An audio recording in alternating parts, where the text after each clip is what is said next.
y'all up. Get some energy. This is your why. When everybody tells you why you should not, I want you to get your why.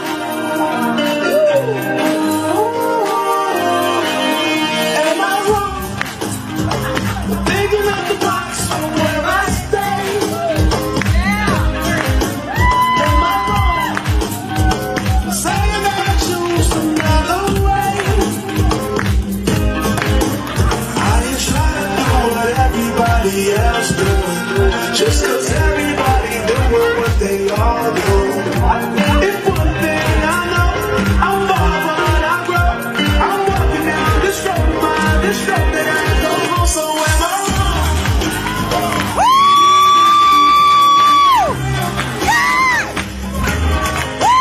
When every sister tells you sit down, stand up.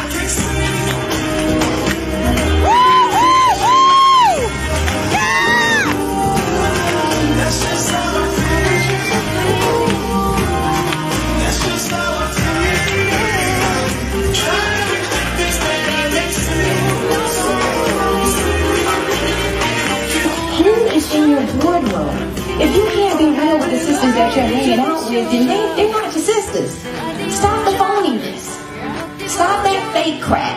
Because that's why y'all jacked up. Do I look like Richard Pryor? Come on. So begin to open up, get connected with yourself, speak to yourself, be real with yourself. Do this. He said, still know your mind by the love. By the love. He said the greatest of these is love. Carmen, I'm going to share what we said. The scars are countless. There's all one up there of us each to show. I deserve better than that. And that's what you are. Before I say I do, homeboy, you better be loving me. Because I'm going to give you, I know what I'm going to take. What you got. And you have to be willing to say it. Read the book. Because I'm getting ready. I wish you had it. You don't.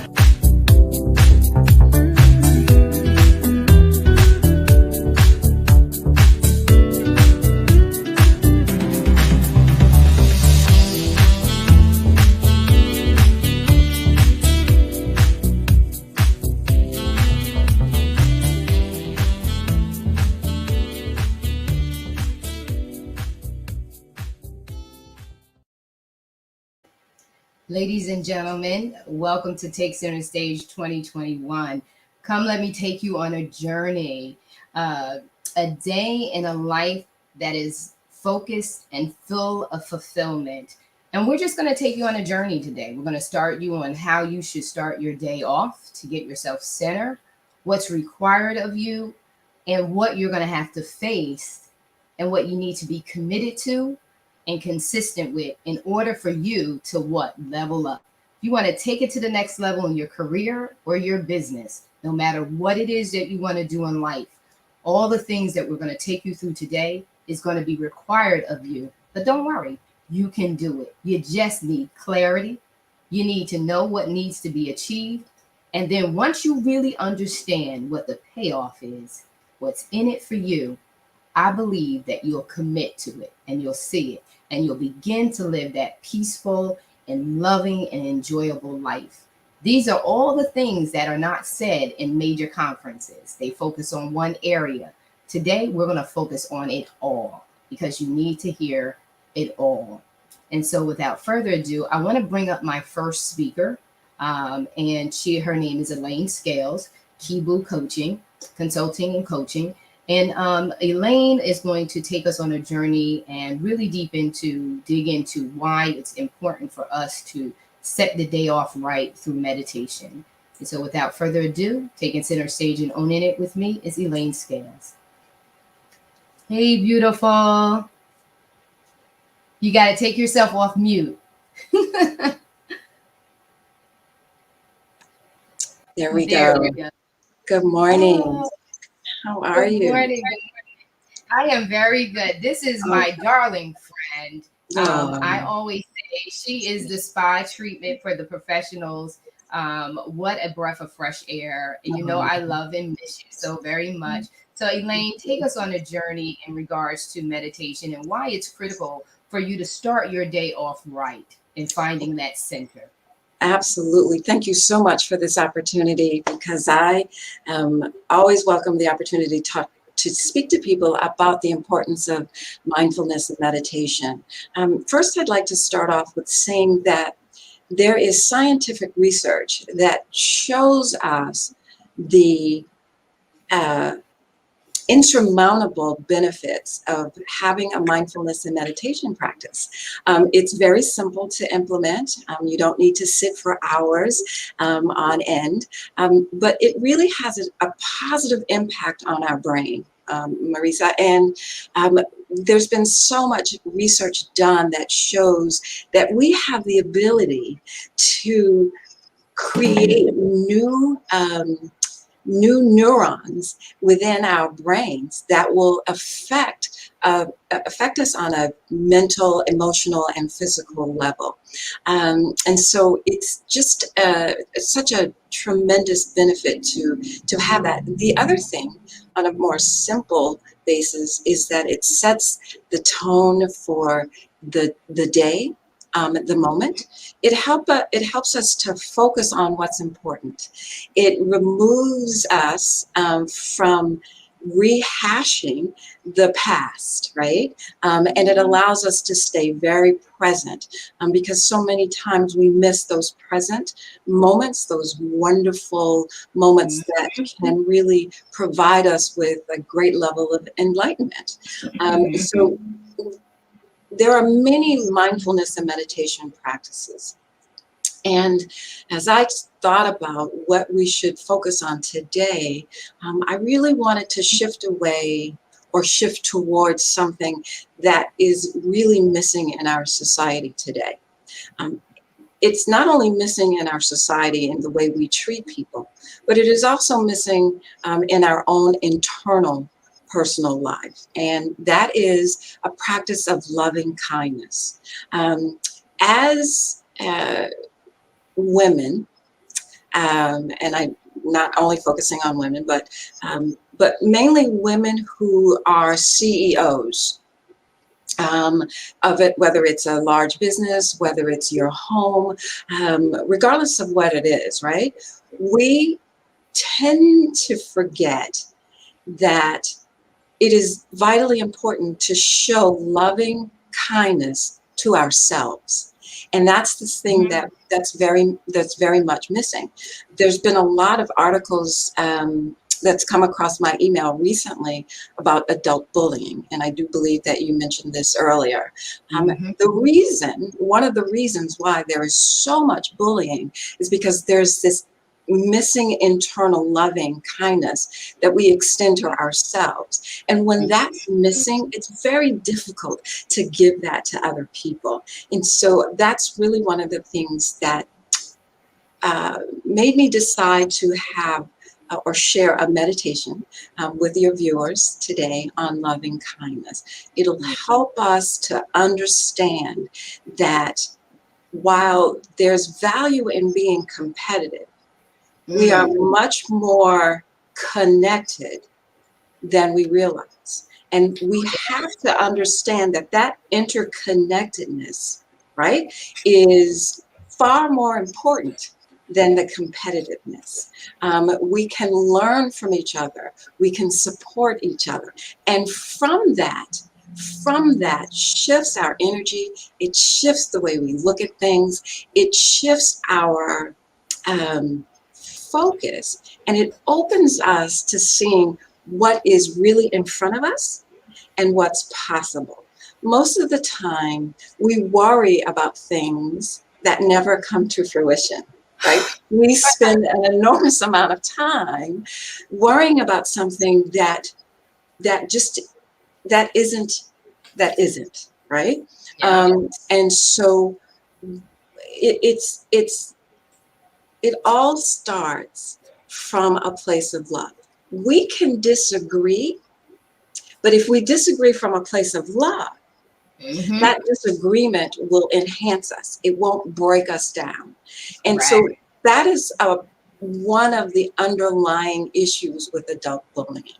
And so And I'm, again, really glad to be here. I'm really glad to be able to share this platform with you and share this very brief mindfulness meditation with everyone. So whenever we're ready, we'll go ahead and get started. Oh, well, I think we're ready. Oh my God. Okay. You know what? I was like, I don't want to put you on the spot. I was like, is she going to treat us to a meditation? Like, come on, girl, let's bring it on. I love it. I told you she's such a sweetheart. This is my girl. Oh my God, I love her. She always well, thank you. Please. Okay, so here we go. For everyone watching, just wherever you are, if you can, hopefully you're sitting, but if you're standing, that's okay, right? Just try to be as upright as possible. Posture is a really important part of mindfulness and meditation because it opens us up to receive all of the breath that we take in.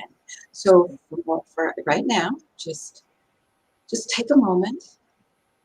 If you are comfortable with closing your eyes, please do so. If not, just soften your gaze. You take a deep breath in and exhale. Once again, in and exhale. Now, whatever shows up, just notice if there's a thought that shows up, it's okay. Don't run away with it. Just let it pass. Pay attention to whatever is going on within your body. Just notice it. Again, don't assign anything to it. Just notice. Another breath in and exhale.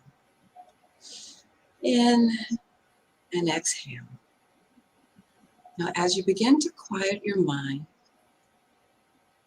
repeat after me, either out loud or quietly. May I be safe. May I be safe. May I be healthy. May I be filled with joy. And may I live with ease. So as you say this, just notice what's going on internally. What does your heart feel? What does your mind think? How is this impacting you when you say this? We'll repeat it again. May I be safe. May I be safe. May I be healthy. May I be healthy. May I be filled with joy. May I be filled with joy. And may I live with ease. May I live with ease. Now, the next thing I'd like for you to do is I'd like for you to think of someone who has recently helped you in any kind of way. Bring them into your focus. See their face. Feel their energy. And say to them, may you be safe. May you be healthy. May you be filled with joy. And may you live with ease.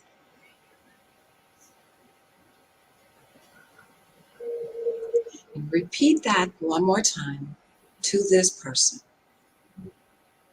May you be safe. May you be safe. May you be healthy. May you be healthy. May you be filled with joy. May you live with ease. Now, I'd like for you to think of one other person, someone who isn't doing well, whether it's in their life, personal, or their profession.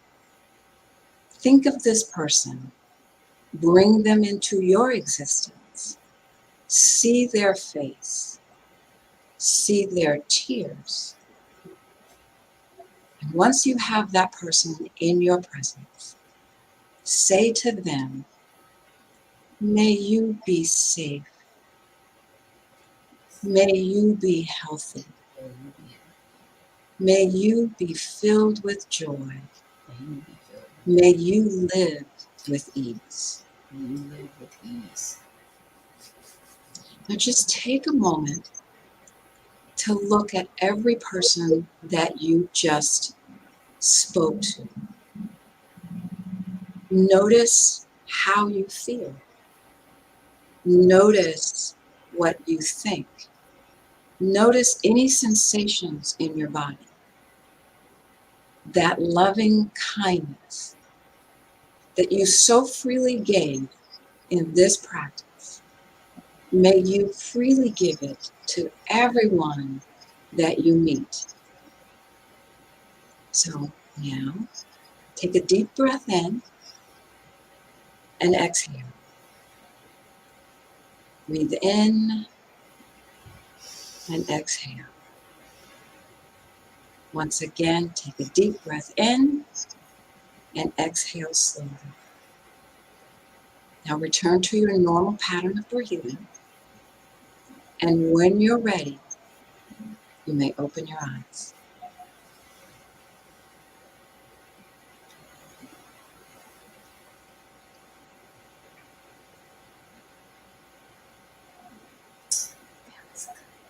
So, how was that, if you'd like to share? That was good. That was very good. Well, it's always good. And, we had the aromatherapy going in the midst going. Because you feel like, ooh. Siobhan says very relaxing. Let me get over there. Good. Yeah, very relaxing. So, when we extend that kind of loving kindness to others, right, it helps us as CEOs to be more effective, right? Because now we're at a better place. We're in a healthier place. And so when anything comes, any type of stress, any type of frustration, because people, we will all experience disappointments, right? And so when we can take this position of loving kindness, it helps us to manage that frustration, that stress, that anger, any of those normal emotions, because those emotions are real, just as being happy. And so we always need a place to go so that those emotions don't run amok. So they don't run amok. And I'm telling you, I feel so good right now. It's like I'm on, and this is so critical to start your day off. Absolutely. And what we do in the haste of, oh, I got in urgency of right. just meeting some need or answering some phone call, or we, and Tiffany and I'll get into a little later about how physical fitness is critically important. And we don't understand that it's just like drinking something with your meal. It helps you to digest it. It goes down nicer when you can eat a little and sip a little, eat a little and sip a little. And what meditation does is it calms you down. It regulates your emotional mindset so that when you get ready to respond, you respond in a different way. Absolutely. It's the same thing with prayer. It's like you can combine the two, meditation and prayer. You combine the two, but it helps you that when something gets ready to kick off, you're not reactionary because you were already proactive in starting your day off. You're well centered. And it's so we neglect it. And I'm critical. I can't even point fingers because sometimes I can get in a rhythm, and then there's other times where I'm out of sync. And it's because I have not taken care of the most needful thing. And the needful thing is to take the time in the morning. I will tell you, I'm an early riser so that I can relax my way into my day, because I know my personality is no nonsense, and catch me on the wrong whim, I'm like, shh. And you'll be like, what happened to that nice lady? Where'd she go? Well, absolutely, because I've not balanced myself. And if I've not balanced myself, I have not mastered myself for the day. And you have to set your day off right by mastering your day. And so, Elaine, I just want to say thank you so very much for coming in and sharing with us, and and setting the conference off to a very gracious, I mean, a gracious start of the day. And so we just want to say thank you to all our viewers. We want to Yes. see your comments. We want to see your feedback. You can connect with Elaine. Elaine just gives us where how they can connect with you. Yes. Thank And you. then in your closing comments. Sure.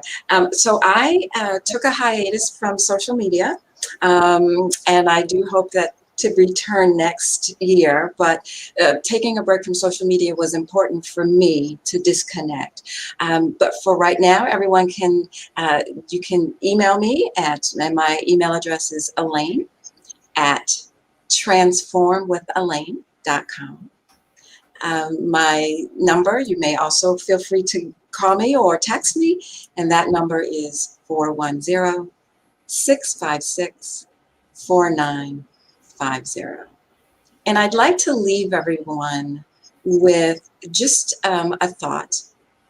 Mindfulness and meditation only takes 30 seconds, right?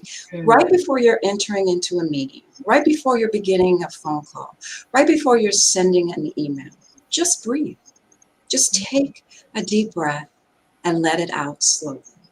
Connect to what's important, because taking a breath is like a comma, right? It's a pause. It helps you to refocus. It helps you to recenter. It helps you to recognize what's on your mind, and so that you can shift. So that's my takeaway. I hope everyone will try it. Feel free to email me or text me. I'd love to see how it's working for you, because I know it works. So thank you so much, Marissa, and I just love you. I love you. I love you. I love you. And I look forward to all of the wonderful things that you are doing, and with all the amazing ladies that you have in your circle. And so it's just truly an honor to be part of that. Thank you so much. Thank you so very much. You take care. Have a blessed day. Thank you so much for being here with us. We know your schedule is busy, so thank you so very much, Elaine. You're welcome. Well, next up, we've now gotten ourselves centered. We're now right on our centered focus. We're feeling good. This feels so good. You're feeling good. But guess what? You can't go through a day if you don't have plans, right? And without a plan, you have no direction. You have no clarity. And so I want to bring to center stage with me another one of my girlfriends. I really love her to death. She is my heart upon hearts. Beautiful sister. She is a visionary coach. Kim Cheatham. Come on, Kim. Thank you so very much. Oh my so, Kim, I'm gonna put you on the spot. Yeah, when before we were backstage and we were talking and all that other good stuff, and you were reading to us Habakkuk. Could you read that? And then once you've done that, then you can go in to talk to us about the vision, because without a vision, you're all over the place, right? I always say you need to have a path that is clear. You know that you have what it takes to be achievable, and we really understand the payoff. And so please read that scripture you read to us earlier, and sharing, and just how the messaging, the beautiful thing about the Word of God is now you can have them in different variations. And so this one was really very colorful and very heart-wrenching, heart speaking, so to speak. So could you share it with us? Absolutely. So this is, of course, I am Kim Cheatham. I am your visionary coach. And so when I read scripture, a lot of times I want to read it in different versions. So today I read Habakkuk 2:2 in the Message Bible. And this is what it says. And God answered, write this, write what you see, write it out in big block letters, so that it can be read on the run. The vision message is a witness pointing to what's coming. It aches for the coming. It can hardly wait. It doesn't lie. If it seems slow in coming, wait. It is on its way, and it will come right on time. Just like that meditation was right on time, this conference is right on time. The women that are presenting today, right on time. And so when, like you said, we were conversating prior to coming on, and like Elaine said, not just women, but people. We have to get in touch with our mind's eye. A vision is also, I want to give you the definition. A vision is a noun. So it's moving, right? A noun is doing something. You It's know, taking action. you have to go back to first, a noun does something. And so it's the faculty or state of being able to see.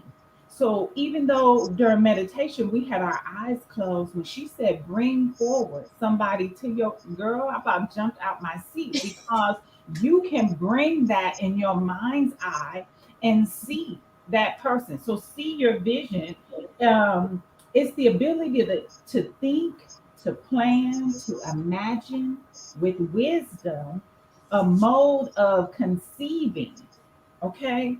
When you're pregnant, you don't see, like, I know they have some 3D stuff these days with the ultrasound. Okay.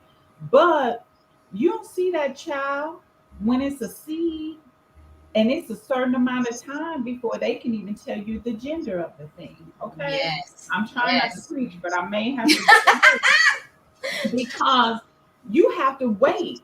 You know, they say, "Oh, we'll tell you about the gender if you want to know Right. in 5 months or so." So you have to wait for that, and you have to have foresight. You know, and so a vision is almost that. It's something that you're pregnant with, and it won't delay. And when it's time to deliver that thing, you can say, "I ain't ready. I ain't packed my bag." It don't matter. That baby coming, and it does not matter. And It so doesn't for matter. me, that's where we have to get to that point where we're really willing to birth what God has placed in us. Whatever that vision, whatever that thought, that ideal, that thing in you that brings you joy. A vision should bring you joy, bring you energy. When Tiffany comes up, and I mean, I kind of stalked her a little bit, you know, when I learned about Tiffany. And I'm going to tell you why. Because here's a woman that made a plan to really get her health in check. Mm-hmm. And she shows her before pictures and after pictures and what has happened. And it took time, though. She didn't wake up and say, okay, you know, today 20 pounds gone, and wake up and it's just gone. She had Right. to work at that thing. And so, Yes. just like a vision, and just like that scripture says, you know, it's going to come, but will you be patient enough in the wait, the Yeah. process, the planning, the diligence, the work? Okay, it's going to be some work. And so Yeah. I think one thing about the vision is that the first thing you have to do is do what the scripture, it's like, write it down. And it's going to be a big thing at first. I'm going to open a store, you know, but to open the store, why? Yeah. I have to get my permit. I have to find the location. I have to put down a deposit, or I have to purchase it. Then I have to decorate it. Then I have to get signage. Then I have to get a business. It's a process. Yes, And it so is. the vision is just that. And when you wake up each day, let me tell you something, people out there, have a plan. Yeah. If you wake up today and you don't have a plan, that means the world, situation, circumstance will plan your life for you. And so if you don't have a plan, then you miss out on creating the day you want, and now you live somebody else's wants and needs, and you're subject to that. So you have to have a vision and plan for your day. And it gives you something to come back to.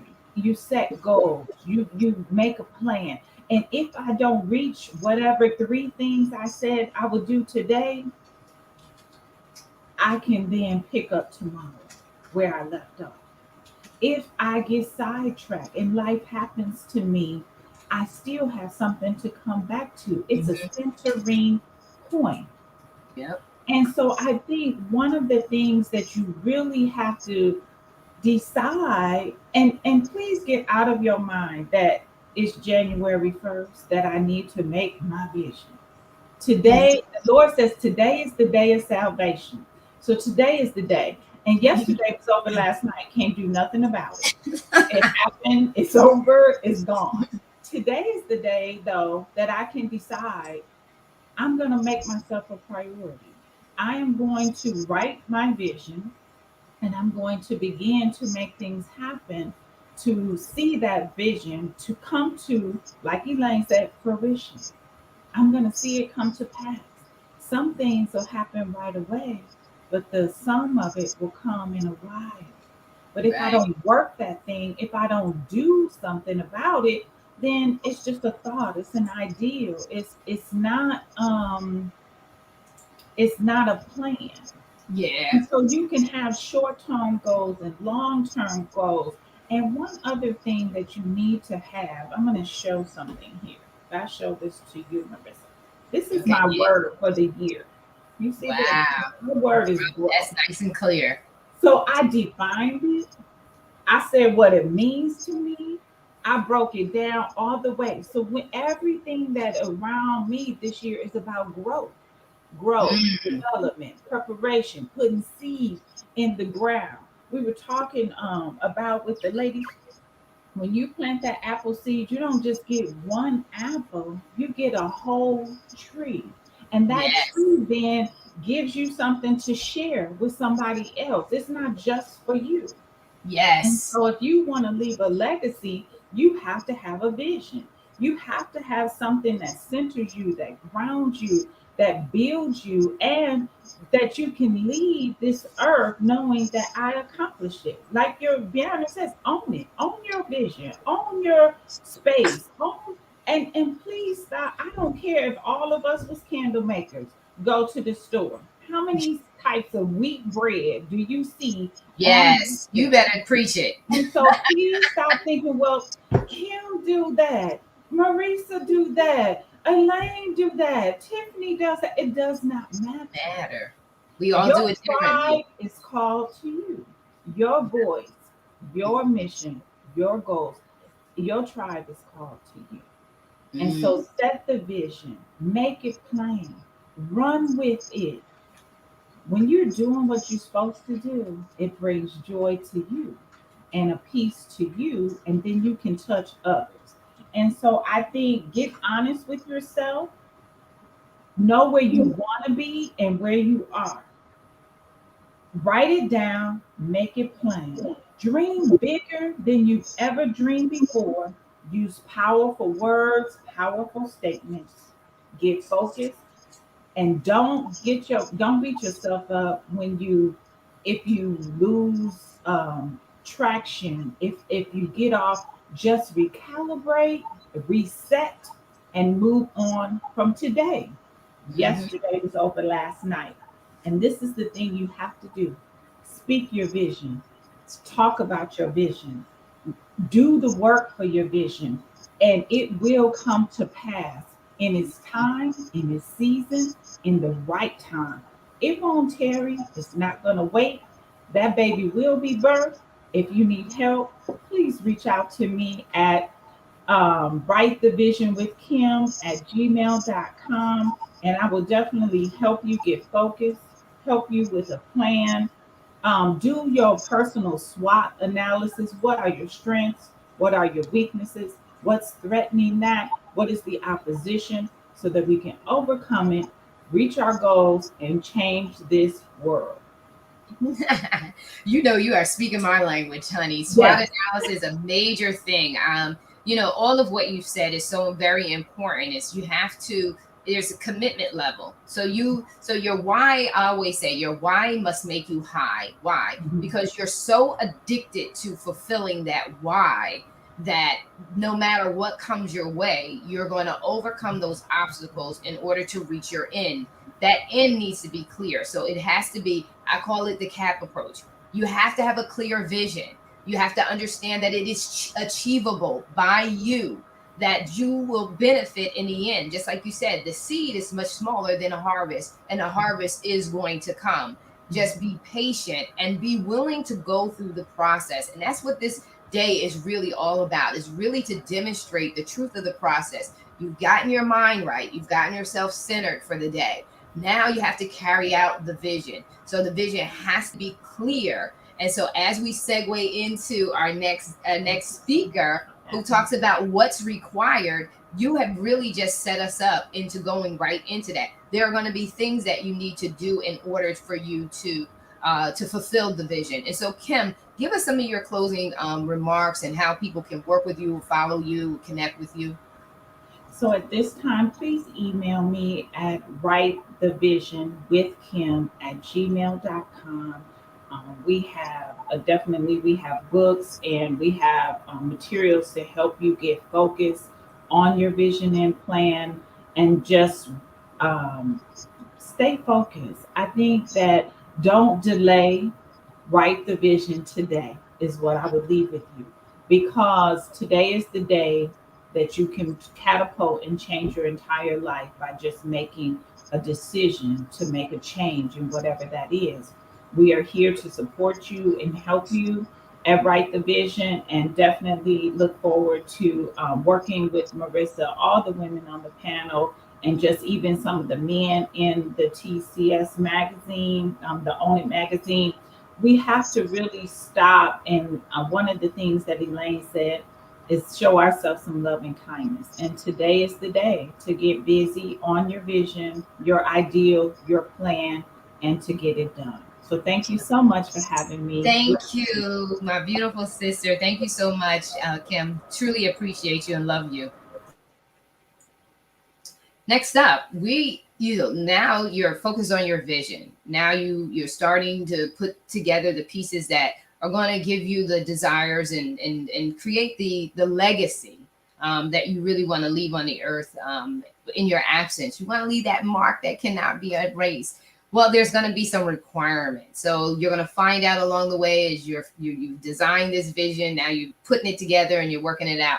You're finding that you need some certifications, you need some training and some development. Well, without further ado, I'm going to bring the CEO of R. Hughes and Associates to take center stage with me and Own It. And she's going to share with us career and business certification opportunities and why they're so important. So speak to us, Robin. Tell us a little bit about yourself and also the ROI on investing in yourself.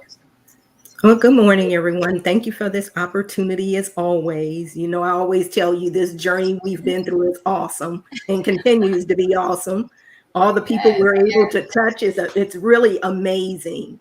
When you talk about a dream, I tell people all the time, a dream without a plan is just a wish. That's someone's quote. Don't remember whose it is, but that's all it is. And basically what Kim was talking about, you have to have that roadmap to success in place. You have to have it in place. You have to show up. And in order for you to do that, you actually have to go in and you create your strategy. And if you don't create that plan, you don't have a roadmap, you'll end up anywhere. Yeah. You don't know where you're going to end up at. And it'll circling around. Yeah, all kind of paths. And then you wonder why you're unable to be successful. Now, there's a lot of people that develop those plans, but they do not know how to execute it. So if you do not know how to carry it out, you still won't be successful. You can have the best plan there is, but if you are unable to carry that out and put everything in place, you still will not be successful. So I always look at the 3 C's of implementing a strategy, and you have to clarify your strategy. You have to know what you want to do. You have to know whatever you're passionate about, whatever your niche is, you want to focus on that and see what you need to do to get to that point. But you also have to do that SWOT analysis. You have to do a SWOT analysis on yourself, a personal SWOT analysis. Yes. Know yourself, know your strengths, know your weaknesses, know your opportunities, and know your threats. And guess what? You build a team where you have weaknesses, you get someone that complements you in that area, and allow that person to take care of that area for you. That's Yes. how you build that incredible team, and that's how you become so successful. Everybody has weaknesses. You're not going to be great in every area. No, you're But not. if you do not know yourself and you don't do that SWOT analysis, I can tell you, you'll think you're doing a great job at something and come to find out you are failing miserably. Yeah. You are failing miserably. So you have to make sure you're looking at all of that stuff. You want to communicate that strategy. If you have a strategy, you need to be able to communicate that to everyone else as well. If you can't Mhm. communicate it, again, you have another problem there. Because Yeah. if you can't tell people what your vision is, how are you going to be able to make that come into fruition? Right. How are If you going you're to gain partners, right? How are you going to gain support? How are you going to, so even when you think about it in the perspective of career development, so if you're trying to level up to the next level, if you are not able to clearly, articulate that vision that you have for the company organization that you're working with, if you're not able to, why would they invest in promoting you? Or why would they invest in giving you, funding for, career advancement training or anything like that? Along, we talked about it on TCS Consulting Facebook page. We talked about, career development plans that companies actually have, but only a few are now knowledgeable about that. Because why? Only a few go and seek it. Only a few understand that that exists, or they position themselves to get the visibility that would say to an upper management or an upper executive to say, hey, did you know that the company offers blah blah blah?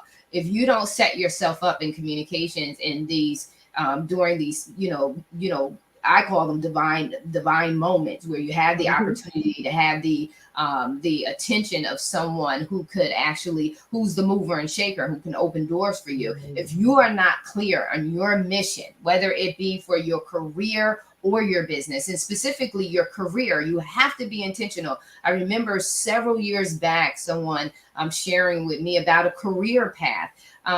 Who talked about, I don't remember ever in my high school years, or even in my early college years, I don't remember anyone sharing with me a career path. They talked about careers, but they never talked about a pathway up.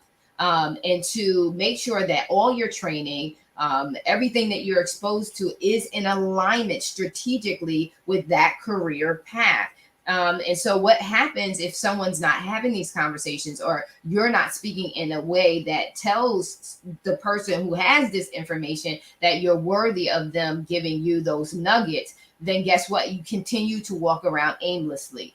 And that's why it's important to be open, right? You got to be Right. open to the process. You have to be open. The SWOT analysis is designed to help you to get effective feedback, to do self-introspective work, where you could go in and do the deep work. Most people avoid self.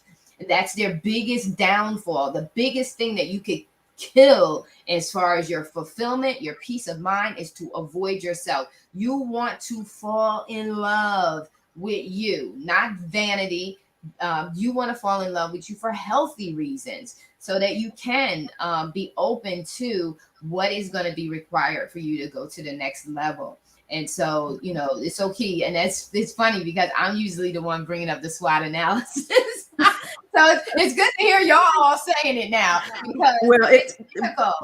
critical, very critical. I mean, and you have to work with those employers and looking at other things and doing the competency mapping, because you have to know the skill set it takes to actually be able to fulfill the needs of any position, or even being an entrepreneur. You need to know, because you're going to have to go out there and do research. You need to know who your competitors are. You need to know what differentiates you from your competitors.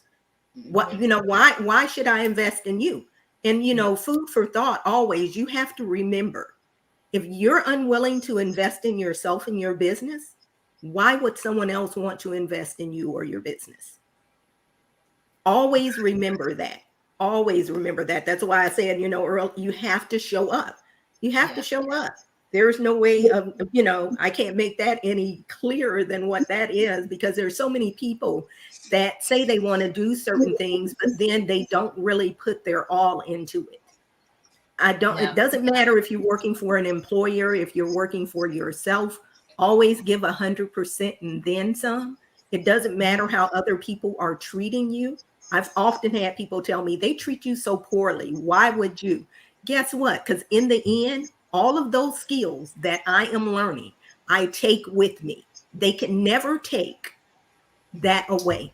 My experience, my skill set, they can't take that back. They might have gotten an opportunity to use me at the time, but guess what? I was also using them, because Listen, what you're doing at that time is building yourself.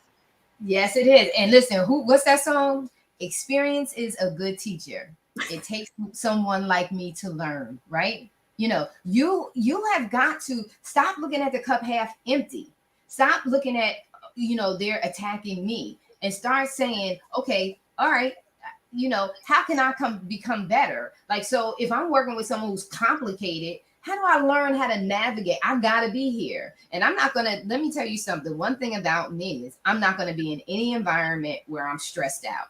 So if I can't change the environment, I know I can change me and how I respond to the environment. So you have to learn knowing yourself teaches you how to self-regulate and navigate through the most critical and toughest of times. And if you are a person who wants to be a much better person, you are more concerned about your character and your response than you are to the situation and how it's being adverse towards you. And so the key is, if you want to level up, you got to know how to level up, and you got to know how to be able to take feedback that can be the most critical, the most you don't agree with.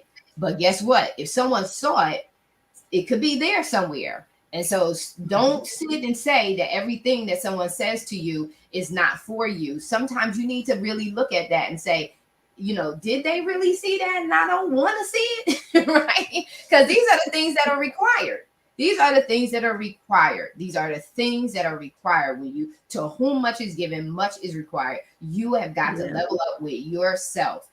You have to improve upon yourself. The only variable that never changes in all of this is you. And you have to be strategic and intentional. So you have to do the research. What was that? Remember that database when we were in class? It was called One Something, where it has all the careers. What is it? OneNet. OneNet. OneNet. So you can go in there and look up everything.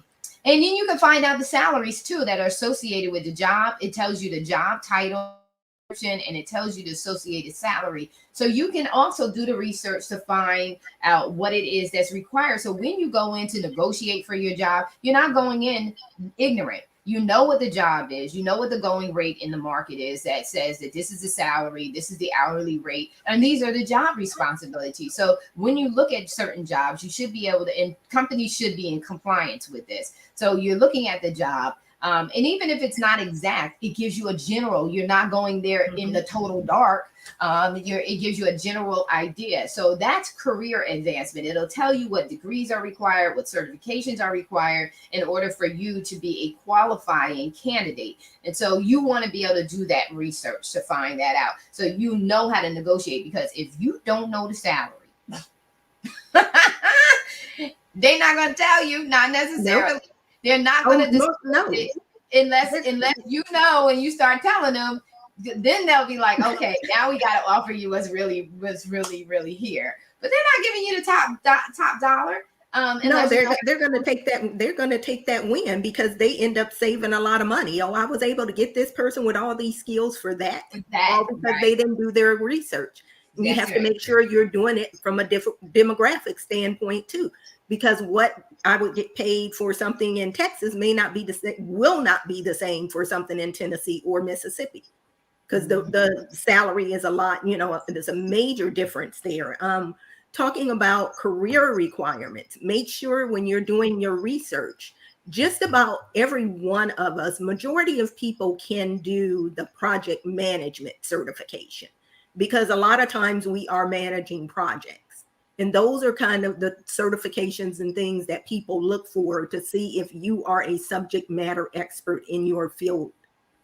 You have SHRM, which is Society for Human Resource Management. And if you're in human resources, they definitely are one of the agencies that they're an authority on HR. And you have the, what is it, the CP, the CP and the SCP with SHRM that you look at. And basically it's your, it's a professional in human resource. And then you have the HRCI now as well, because they took over the SPHR and the PHR, which have been around forever, which SHRM had that at first, but it was actually HRCIs.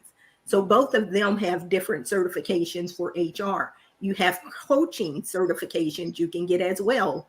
You have DIS certification. So all those types of certifications you need to look at depending on what you're trying to do.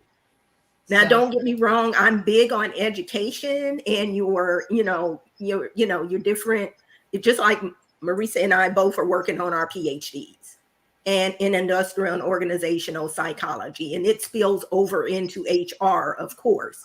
So you're handling HR and psychology, but we also say that even though you don't have to have the degrees to do some of the stuff, but do look at the certifications to be able to put yourself or, have that competitive edge, above your competitors. You want to be able to have that, because if you don't, and they do, even with the years of experience, I have over 25 years of experience in HR. They still they still will ask if I have the certification. Right. So they definitely take it seriously. And they're starting to look more at the certifications than what they used to. You also have, you want to say something?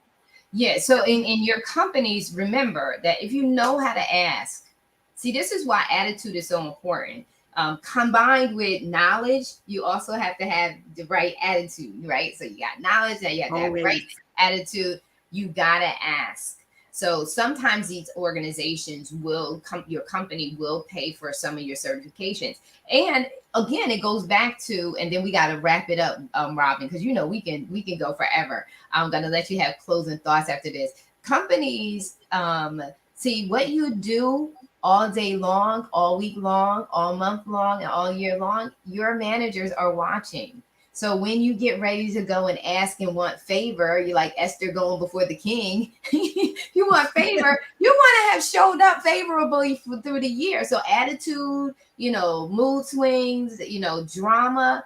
They're looking at that. They're not going to invest in that. You may find a manager or a lead or whatever that may love you in spite of you and may just give you whatever. That's not the norm. So everything that you do, remember, is being held either on as an account to you or an account against you. And so you want to make sure, and then you want to ask. Don't ever not ask. And I thank you, Siobhan, for sharing that. You want to ask because you don't know if they'll say yes. You rather have tried and been denied than not try and could have gotten it. Anyway, so don't assume, try it out. So Robin, your closing thoughts?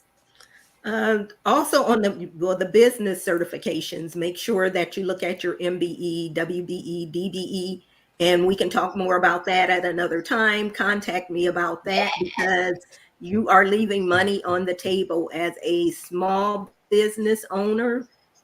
Minority and women-owned businesses, they have a lot of monies out there for women as well.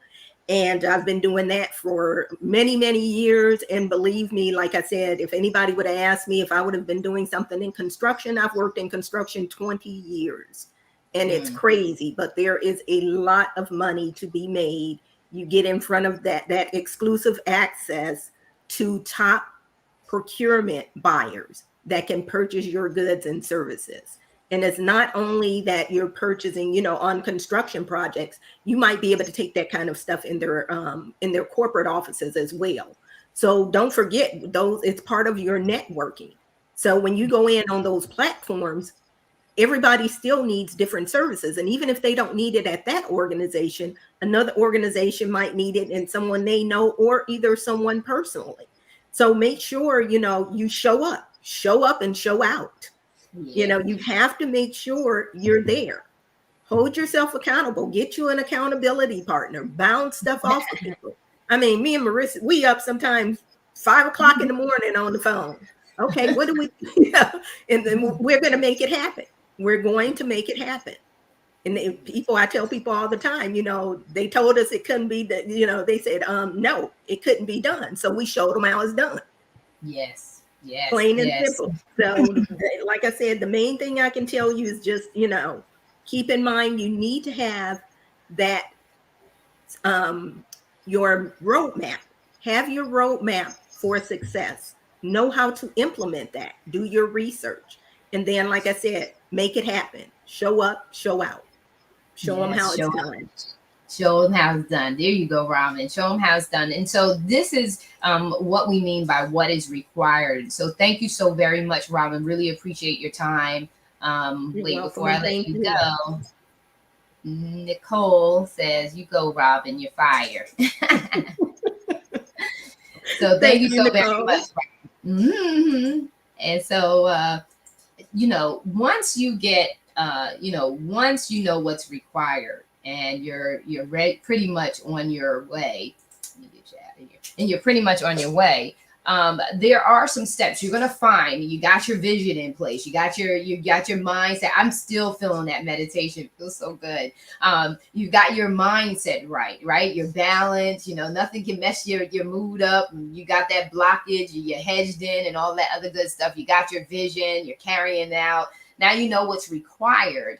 Now, for those who are in business for themselves, you have to have your business policies and procedures, your training manuals. I'm actually working with this phenomenal woman in finalizing the training manuals for all the things that I do, and she's a blessing. And God just dropped her in my lap, and I'm so thankful for her. She is a powerhouse in her own right.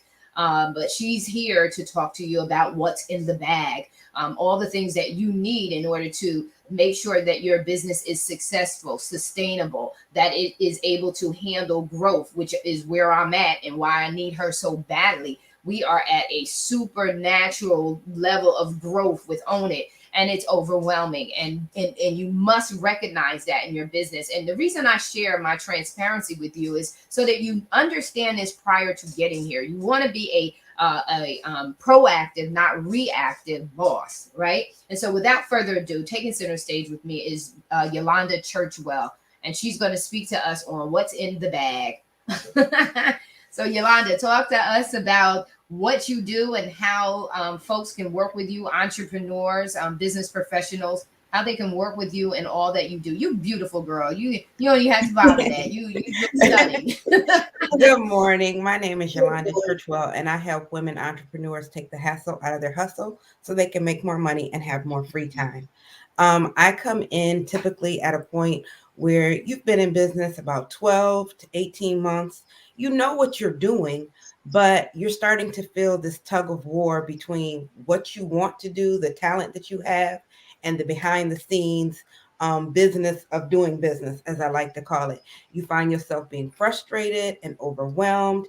And so I come in, as Marissa said, and I'm so grateful for her. She's a blessing to me as well. But I come in and help you put those systems, those standard operating procedures and systems in place so that your business is supported, because people think that it's hard to be in business nowadays, but the way things are growing, you don't fail in business because there's a lack of business.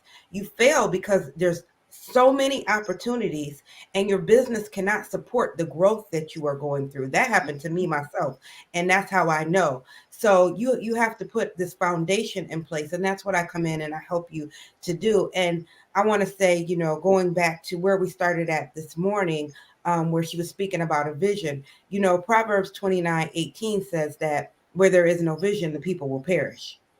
That was And in then my if you go right over to Proverbs 21:5, and forgive me, but I'm a PK, I can't help it. come on. The plans of a hardworking person lead to prosperity. And so God is a God of systems. So if he used systems, then why wouldn't we use systems? If you Amen. look in Genesis, it says, God set forth what he was going to do, and then he called it. So if he used systems, if he had to lay out plans, then why wouldn't we lay out plans? Why wouldn't we have systems in place? It says he created the earth and then he stopped. But the earth didn't stop. The world didn't stop. He didn't have to say, okay, moon, it's time for you to come out. Day, it's time for you to start. All of those are systems. If God is a God of systems, then we too need to have systems in place so that we can do what it is that we need to do and be able to fulfill our God-given purposes. So what I do is I help my clients on a journey to visionary. I call it a journey to visionary, and that's why it was when she started this morning. I said, okay, come through, Kim. So when you're a visionary, you have time. God was able to do what he was doing because he isn't bogged down by the day to day. And we have to get to a point in business where you're not bogged down by the day to day. If you're too busy micromanaging, babysitting, putting out fires, then you don't have time to be that visionary for your business. You don't have time to see those multiple streams of income. You don't have time to see the rivers of opportunity. And so if you have a strong support system, just like we know in our lives, you need a support system. If you have that in place, then you can go forth and you can have dominion and you can multiply as God has designed us to do. Yeah. Yes. Yes. What amazing. Just in your presentation with me, it was just inevitable. And one thing is for sure, when you are a CEO and you are looking for staffing, when you're looking for consultants, one thing I see as a challenge is clarity in exactly what they'll deliver. And so with you, Yolanda, I just saw that clarity in what you deliver, and then also found myself being relieved because you, as a CEO, have to be about the business of creating new business opportunities, strengthening the current business opportunities. And when you're having conversations like this, it's very, very difficult to be worried about now putting together policy constantly. You're not a worker anymore. So policies are designed for those people who work underneath you. You tell them the big picture, you tell them how you want things done, but it's your team that actually does the work.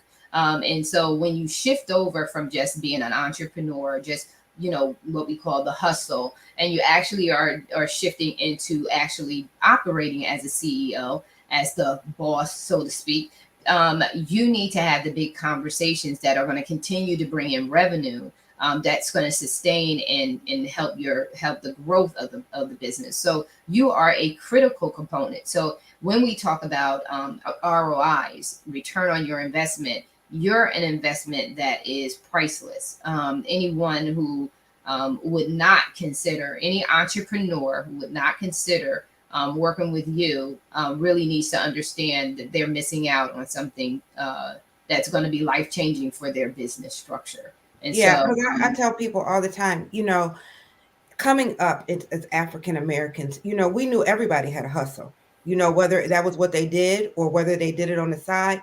But what I want people to realize is that hustle is for a season. When yeah, you're a business owner, you're not supposed to operate under the mindset of hustle all the time. Hustle is a season. Hustle should be the same as sowing a seed. You're not always sowing seeds in your business. You're not always doing the hard work. Sometimes there's a harvest. If you know what you're doing, there's plenty of harvest. And so I want people to get to know me and my best friends. My best friends, automation, delegation, outsourcing. I know I, that's the I truth. want I want systemization to become a verb in your life so that you can create the lifestyle that you want. I want when you have your own business, you're not supposed to be working for yourself. You're not supposed to be working in your business. You're supposed to be working on your business. You tell your business what to do. And so many of us get caught up in just the day to day and grinding and you missing holidays. No, when you own your own business, part of the reason you do that is for the benefit of if you want to get up and take your kids to school in the morning, you can do that. If your kid going on a field trip, you can do that. In my case, my mom got a doctor's appointment, I can do that because Yeah, I have systems in place that they're going to keep going whether I'm here or or not. Mhm. And that's the piece that you get, that you need to have as a business owner. Again, you can't be that visionary. You can't be that CEO. You can't make those decisions that are going to give you sustained profitization, that are going to give you maximum return on what you're doing, if you're just so busy putting out fires and answering phone calls and answering emails. No, there's systems for all of that. Yeah, yeah, yeah. There are. Yeah. Yeah. So I'm so grateful to be here. And one of the things, when you said come and take a journey with me, and I said, um, one of my favorite things now, because I didn't know, I had to learn. One of my favorite things now is CEO Day, and so everybody Mhm. should be able to get to where you can take a CEO Day. And I have some information that I've shared with Marissa, and she'll share it with you all. But Yeah. CEO Day, it's not just about your business, because let me tell you a secret. Your business will never grow bigger than who you are. Mm. And so you have to grow. When you grow, your business grows. It's a cycle. You grow, the business grows. You grow, the business grows. You grow, the business grows. But while you growing, make sure you checking in with God and you growing in the way that He wants you to I grow. want you to grow. Yeah. Yeah. Stay grounded. Yeah. Stay grounded. Stay Yeah. grounded.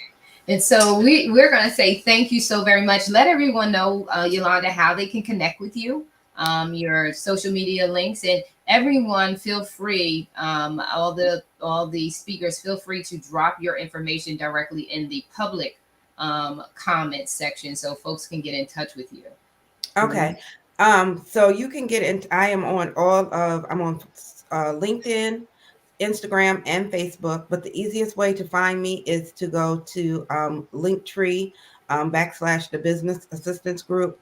There you can find all of my different connections where you can find me at.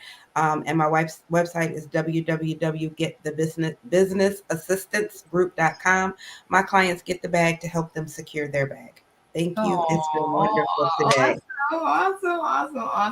awesome. So beautiful. So thankful. We listen, if you're looking to elevate and you're looking to take your business up, and I can attest to each one of these individuals' character, that they follow through, that it's going to be clear in what they're going to offer you and what's going to be delivered. I can attest to that. And that's what's very important, that when you're going to conferences, when you're going to events, is that you really get what you came for. You get the information, and not only just the information, the know-how. How do I take what I've just experienced at the conference and apply it immediately to my life and see the results that have been spoken about and promised, when it's been delivered? And so one thing is for sure, like I said, I'm using Yolanda, I use Robin, I use Kim.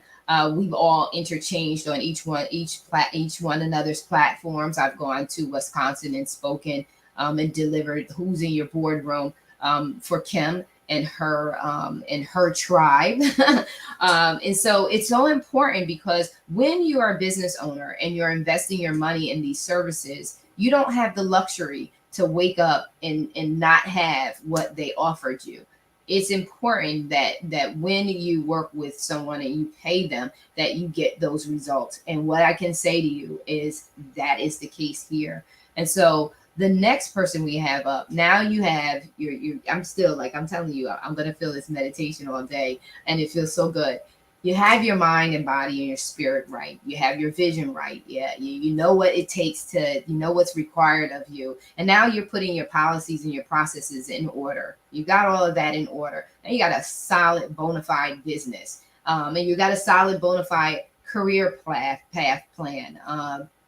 Or mapping, as Robin referred to it. Now you got to market yourself. You got to get out there and you got to make yourself known to the public.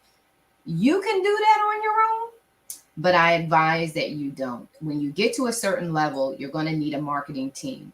And without further ado, taking center stage with me is Siobhan Wright, and she is La Boss Panier Marketing.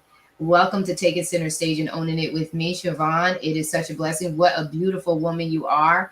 God has really blessed me. I cried out, and He has given me some beautiful, powerful, anointed women. And I am just so thankful and humble and honored to be here with you today. So share with us.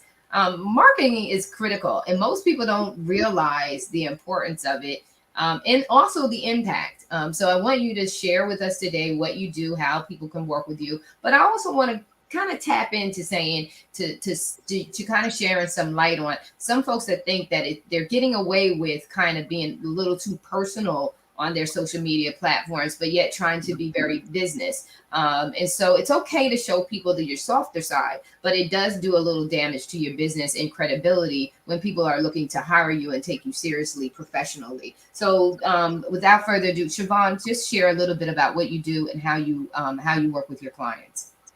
Yes, first of all, thank you so much for this platform, Marissa, and thank you so much for inviting me and trusting me to be on this platform with you.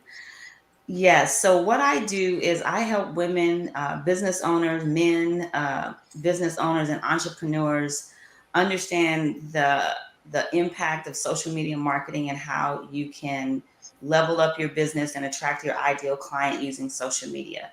And I also help women, entrepreneurs, and business owners take out the fear from using social media and marketing. And like you said, you want to learn how to balance business and personal because people really want to know who they're working with.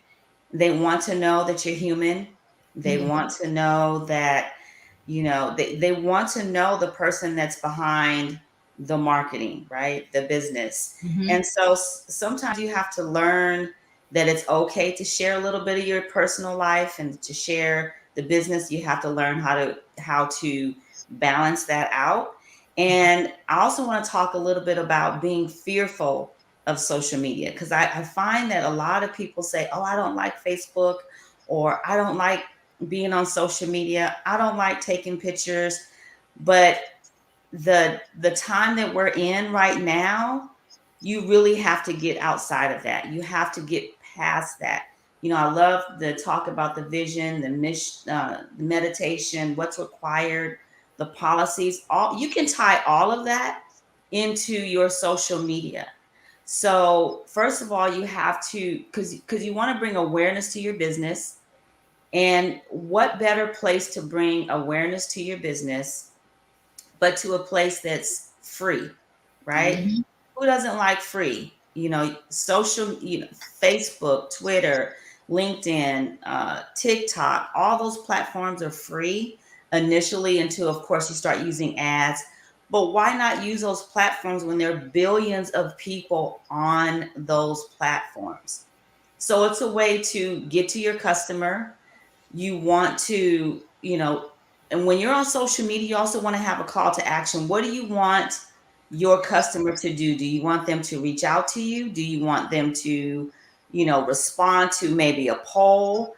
And you also want to give away something free. People like free, right? So you're on a free platform, offer some knowledge because people want to know that you know what you're talking about. So it's okay to give away something free because that's going to draw the audience that you want to you. The other thing that I want to talk about when you're on social media, it's okay to post pictures about your business and about yourself. But one of the things that drives me crazy is bad pictures on social media. Make sure that the color is good. Make sure your lighting is good. Make sure that you have some really good pictures of your product. And you know what? There's really nothing wrong with using this thing right here, your cell phone. Mm-hmm. You learn how you don't have to have fancy equipment, until you get the bag, as they talked about, until you get your coins or whatever. Learn how to use your cell phone.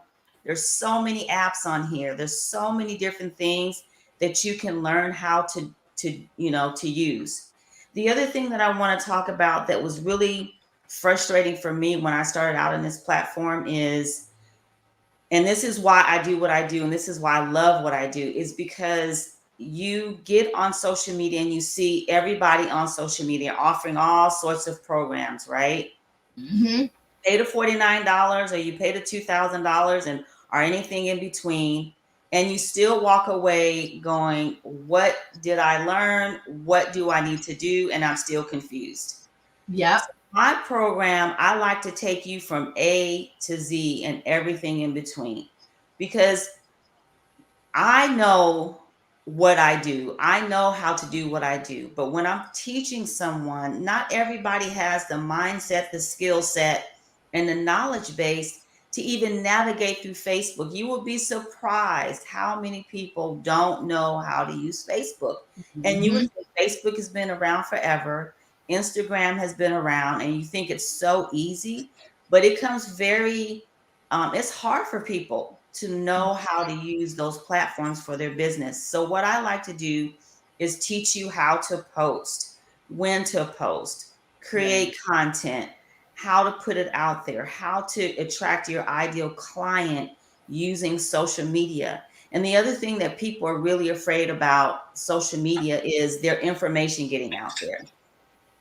But if you Mhm. think about it, when you go to the grocery store and you swipe your card, or you Right. have a reward card from every store like I do, they have your email, your phone number, all your information. So there's a way to protect yourself when you're on social media, but of course, we know that there's hackers. But if you don't put yourself out there, you're never going to know how you can use those tools to elevate yourself.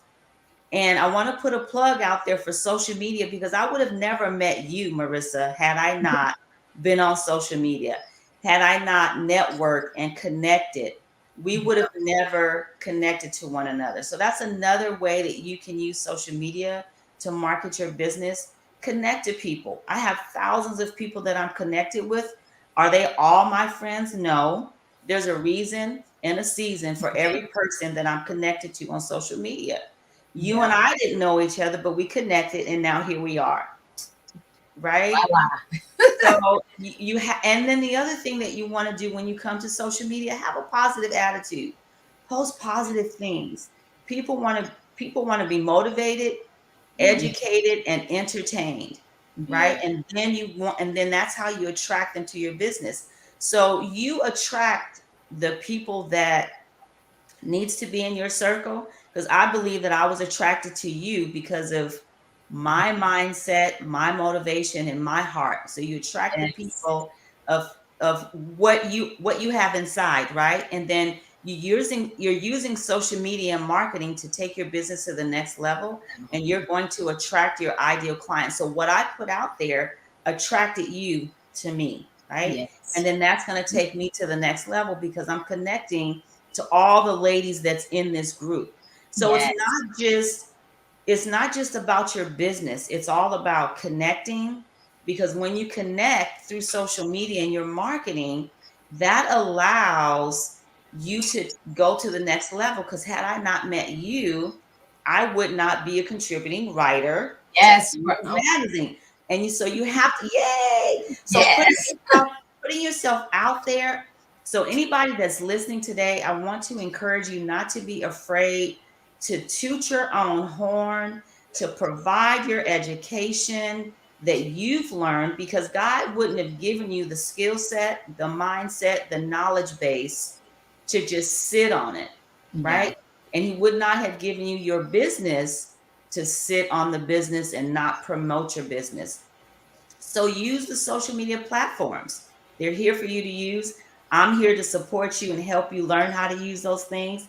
And what did Yolanda say about automation?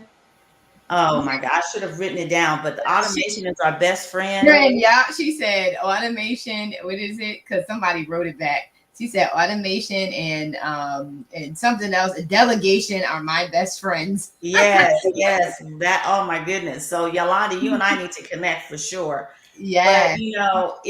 but I just want to encourage anyone that's teetering on, I'm not really sure how to promote my business, or I don't really like promoting my business because it feels like bragging. But let me tell you, there's someone out there that needs your service. And if you don't promote it, how are they going to find you? They're not going to find you. They're not going to Right. find you. And so it's critical for us to kind of really realize the importance of, and it goes back to really, to be honest with you, when you see the everyday Joe Schmo in their business, like yourself, myself, Yolanda, and what she does, and people have a tendency to go to the big stages and they will buy all of that, buy all of what's being sold there.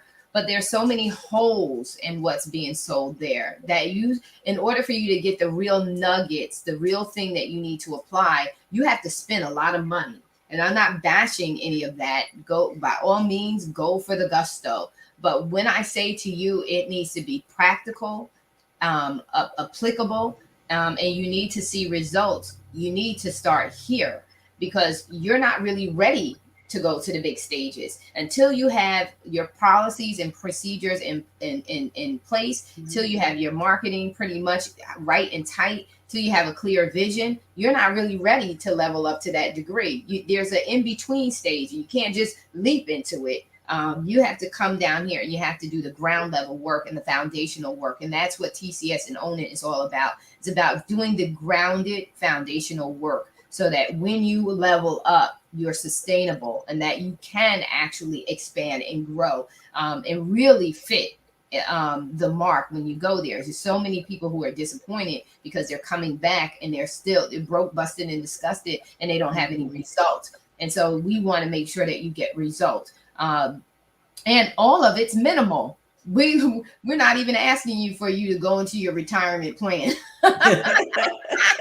Right? This is because we get it. We get it. We're relatable. We've been at the startup stage. We've been there, done that, wrote books about it, right? And so we really want to make sure that people really understand the importance of investing in your business at this level, because when you do, you are sustainable and you are truly prepared to sit at the table and sit at the table with your head up high, with confidence intact, and be able to negotiate the right way. And so without further ado, I just want to really say thank you so much, Siobhan. Could you let everybody know how they can connect with you? And also be sure to, when you, before you depart, because I know you have to go, just drop your information also in the comments, the public comments, for people to be able to connect with you. Okay, awesome. Thank you so much. So first, I'll give you my phone number. It's 510-435-3649. My website is siobhanwright.podia.com, or you can reach me at siobhanpwright@gmail.com, and I'm on Facebook, LinkedIn, Instagram, and TikTok. Oh, awesome, awesome, awesome. Thank you so very, very much. I really appreciate you, sis. You're such a blessing. Such a blessing. It's so beautiful. Thank you so much for having me. You're welcome. So that is our morning session.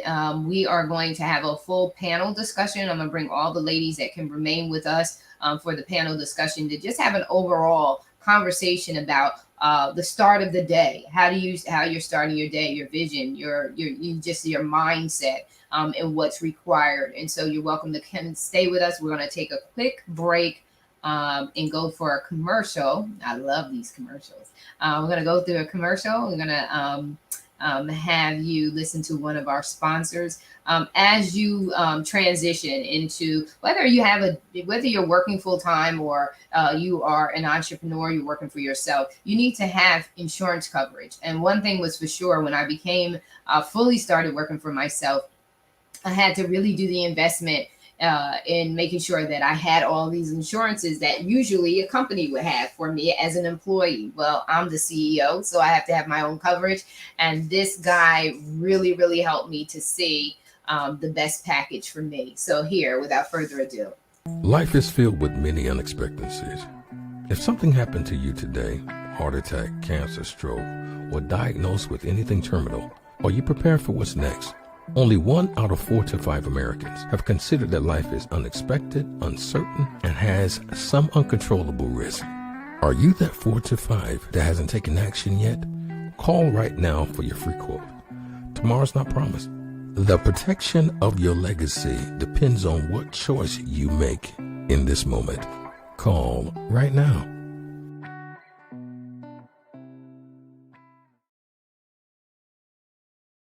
I'm bringing all my ladies in. Thank you so very much. I'm super excited to have you all on, and let's have a conversation. A few of you. Yeah. And I think Darlena is. Let me see. Darlena, are you coming on to see if you can come in? You can put your camera on. Ladies, we talked about the meditation. How was the meditation? That was marvelous. Really That was good. amazing. Awesome. Oh Wonderful. my God, how good. Didn't that feel good? I can still feel that. Right? You know, and the funny Super thing is, elevated. I'm serious. If I could have some lavender like floating up in here, I think I would. Honestly, I think I would float away. I would really, really float away because that just felt so good. It just felt so good, right? Now, do you think you guys need to start your days off like that? Absolutely. All the time. Oh my God. Definitely. And it's so important for us not to rob ourselves of that, right? Yes. Correct. Because we do, don't we? Take a couple minutes. That's all she just said. It just takes a couple seconds, really, right? So Right. I think we have a couple seconds to just be still. And she actually has some that are recorded that you can get from her. Yeah. Yes, I was And, like, she should have talked about her CD. Yeah. Yeah, because that was so good. I mean, It was so very so good. I'm telling you, all I needed was, and I'm gonna tell you after this, I'm gonna put that lavender on and I'm gonna go to sleep and really enjoy myself. So, listen, how do you feel about this morning and what was discussed, the journey through the day? How did you guys kind of feel about that? So let me chime in. I have a nonprofit, and it's very hard to get the services you need. One, because your business isn't necessarily profited by any entity, so people are not buying into the nonprofit. But every lady that presented this morning gave a wonderful start for me. Definitely will be connecting with everyone just to get from where I am now to where I need to go for the next level of my nonprofit. Right now, it's small. We work in a community. One of the things I just learned this year is not about just giving, but it's the education of what you're giving. And so my nonprofit, we do toiletries and company. It's called Toiletries and Company. And so we provide toiletry items to underserved communities. And most people think like, well, why would, what's the purpose of that? One is because people need to be educated, especially during this time, about personal health and hygiene. But two, what happens when you're a runaway or you're on the streets and you don't have sanitary napkins?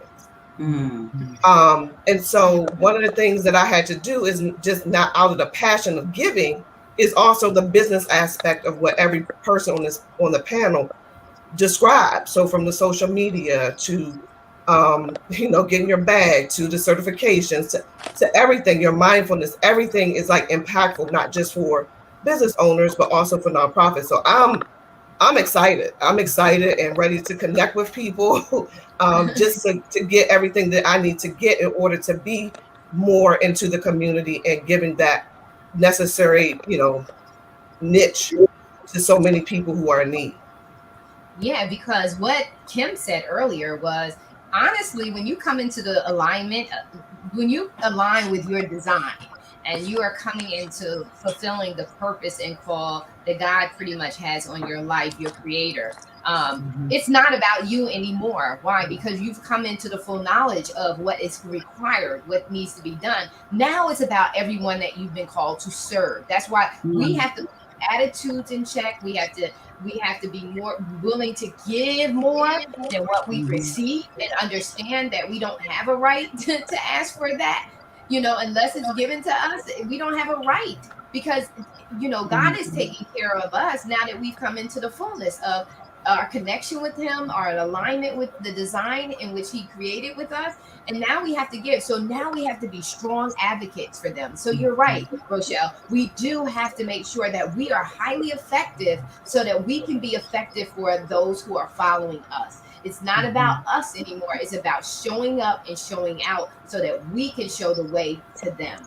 That's why I say, whether you like it or you don't, we are all leaders. It does not matter if you like it. Does not matter if you don't. You are a leader. Someone is looking up to you. Someone is watching what you do. They're watching what you say, and they're watching in admiration. And because they're watching in admiration, what you say and do is going to have an impact on what they think, say, and do. And so we have to be cognizant of that very fact, that this is going to be a part of our legacy. Everything that we do is going to be a part of the what we leave, the footprint that we leave behind. And so this is so major, you guys. It's so amazing. I'm so excited. I'm so excited. So, Darlena, you over there, you're quiet. Let's hear what do you have to say? Because you're our mental health and wellness. Starting off the day is critical, right? Absolutely. I am a great proponent of meditation and affirmations. I believe it sets the tone for your day. When you leave and start your day without meditation or prayer, however you want to call it, when you leave without that, you kind of leave your day open to whatever happens. Yeah. By meditation and prayer, it sets the tone. So it sets the tone to say, yes, I'm amazing, and yes, I'm going to have a great day. So even if things happen, you get a flat tire or somebody quit or whatever it is, you'll be in the right mindset to deal with it and understand that it is just part of the process. It's not anything to do with you. I like what she said when she said yesterday was over last night. Yesterday was over last night. Listen, that's my. I'm stealing that. That's mine now. Yes. Yesterday was over last night. Okay? I'm really excited about that. And then when I'm not sure who said it, but your business won't grow more than you. So your personal development is so important. You know, I'm in a personal development group. I've been in one for almost 6 years now. And I can't imagine my life without the personal development, without reading the books, without giving myself that. And then the lady who said normalize with her friends, she said normalize automation, delegation, and systemization. Oh, honey, she was speaking into my whole world. Oh, you're going to say pills over here. Speaking into my world. That's what I'm talking about. Yes, and the last thing was in your working in your business versus on your business. You shouldn't be working in your business. You should be working on your business, because you should have that systemization, automation, and delegation, so that you're not doing all this work. Like, I think that is so amazing, and it absolutely fed my whole spirit and my soul. I promise you. So yeah, it's been, I'm just sitting here quiet taking notes, because I'm just, I'm in a season in my life where I've been asking God for certain things, and asking for help in a lot of ways. And this conference, although I feel not 100% prepared, because I'm traveling right now. I'm not at home. I'm in Chicago, in a bedroom at one of my friends' houses. And I feel like this has fed my soul so much. It has answered a lot of questions that I have been asking God for. So sometimes we ask for help and we just got to sit still to wait for it to come. So this is the epitome of asking for help and being in a position to receive it. So I'm really in receive mode.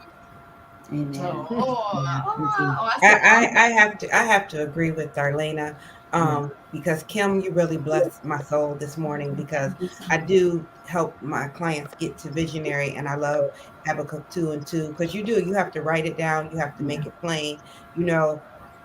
When you get up in the morning and you have prayer or meditation, that's an extension of writing it down and making it plain.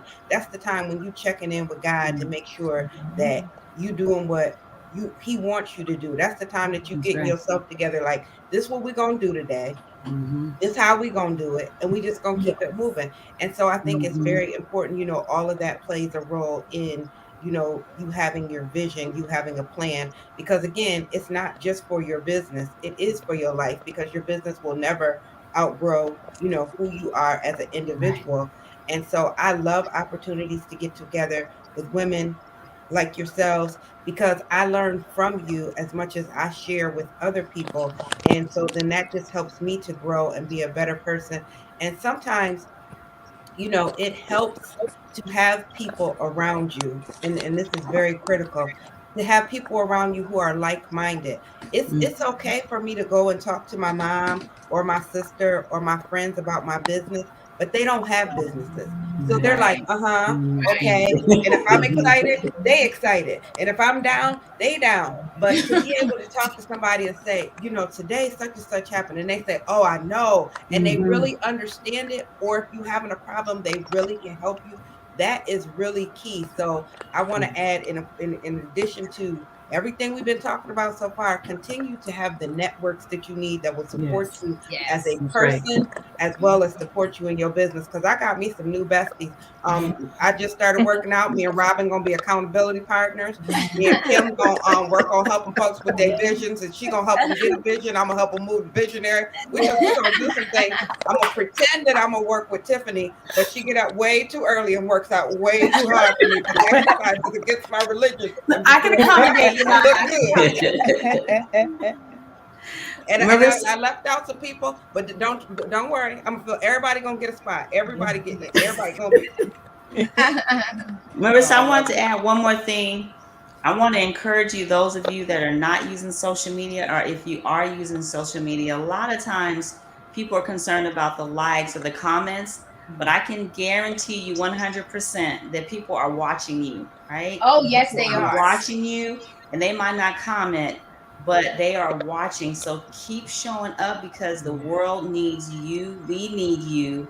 And trust me when I say that somebody will reach out to you. That one person can change your life, but you can change one person's life by a post. A lot of times, I mean, not a lot, every day I pray about what I'm going to post, and guaranteed somebody will reach out to me and say, oh my God, that blessed me. And that's all you need, is that one person to say what you did blessed them, to keep you going, and you're keeping them going. So I just wanted to make sure I added that, to just keep showing up on social media. Yes. Definitely doing that. And the thing that stuck out about you was, you know, how important marketing is. You know, we those of us who are bootstrappers, I've been a bootstrapper since I started. So I do a lot of things on my own. But the idea of the automation and the systemization and the delegation is that marketing piece is huge, because it made me think about, man, if I was marketing, how much more business could I get? How many more places could I be in if I actually find some money and put it in marketing? And so it made, because from everything you said, yes, we definitely do show up, but wouldn't it be a bigger bang for your buck if you could show up with somebody who was a professional, could position you or position the wording or the right pictures or whatever, or put in a poll or the call to action? Because I know for me, I put up a whole bunch of stuff, but I never tell people what to do. And so that was definitely speaking to me. I remember one of my book writing coach, when I wrote my book, she said, Darlene, it's so much money out there for you. It's floating all around your head, but you won't tell people what to pay you for. We want to pay you, but we don't know what to pay you for. And so that really just brought that back to my mind to, you need to prioritize this marketing piece, prioritize this automation and delegation, because I definitely don't want to be working in my business. I want to be working on my business, just like you want to do. And you know, you think people want to be told what to do. They want to be told, they do. Email me, call me. You know, pay here, click here, pay that. You know, people, They want to be surprised. They want to be told what to do. I delivered a speech several years ago, and a gentleman got up, and it was very interesting. This guy loved the way he spoke and presented. Always complimented him on his presentation skills. I stand alone. I'm not worried about too much about etiquette. I'm not worried about. I'm a heart-to-heart speaker. I speak to the heart, and so I have my own way of presenting. But I remember him telling me people do not like to be told what to do, and I said, listen, just using mama's common sense. Excuse me, but if you don't tell them what to do, how will they know what to do? You got to tell them what to do. And you got to tell them in such a way that they get it and know how to do what you just told them to do. So you do have to tell people, but you have to tell them things that are valuable to them, that they feel that they can connect with the value point. They can connect with the fact that they need it. and that they want to pay you to have it. And so that's what's really, really critical in that. But you do, I'm so, you have no idea. I'm so thankful for each one of you women, because you say what I've always been saying without me saying it to you. or shall I say, without me being the one to say it while we're talking. So it's, and it's, like-minded people, we need to have each other. It's so critical for us to have these gatherings, because when you start leveling up, you start looking around, there's not too many people who are going to think, act, and talk like you. I can remember my sister saying to me, she said, Marisa, everybody doesn't want to do what you're doing. And I said, I don't want everybody to do what I'm doing. I want them to do what they want to do. But I want to encourage them to do just that. Don't be me, be you. You can't be me. You're not designed and wired to be me. That's why there is no competition. There should only be collaborations. Why? Because you can't be me. I can't be you. I shouldn't want to be you. And you shouldn't want to be me in that sense where it's obsessive. You should want to be your true, authentic self, because that's when you show up and you own it. That's when you show up and you own it. So it's important. And so I love Nicole, man. She is right here. She is right on it. She loves you, Yolanda. You're funny. She said something else here. I know I'm not seeing it. Okay. Oh, yes, Siobhan. We need each other. We do need each other. And what's beautiful about the SWOT analysis, it reminds us of that very thing, that we do need each other. And it's critical for us to do the SWOT analysis so that we, if you want to, like I always say to folks, this your life, honey. Live your life the way you want to live it. But if you want for better, then that SWOT analysis should be speaking to you. You have to be honest with it. You have to write down its truths.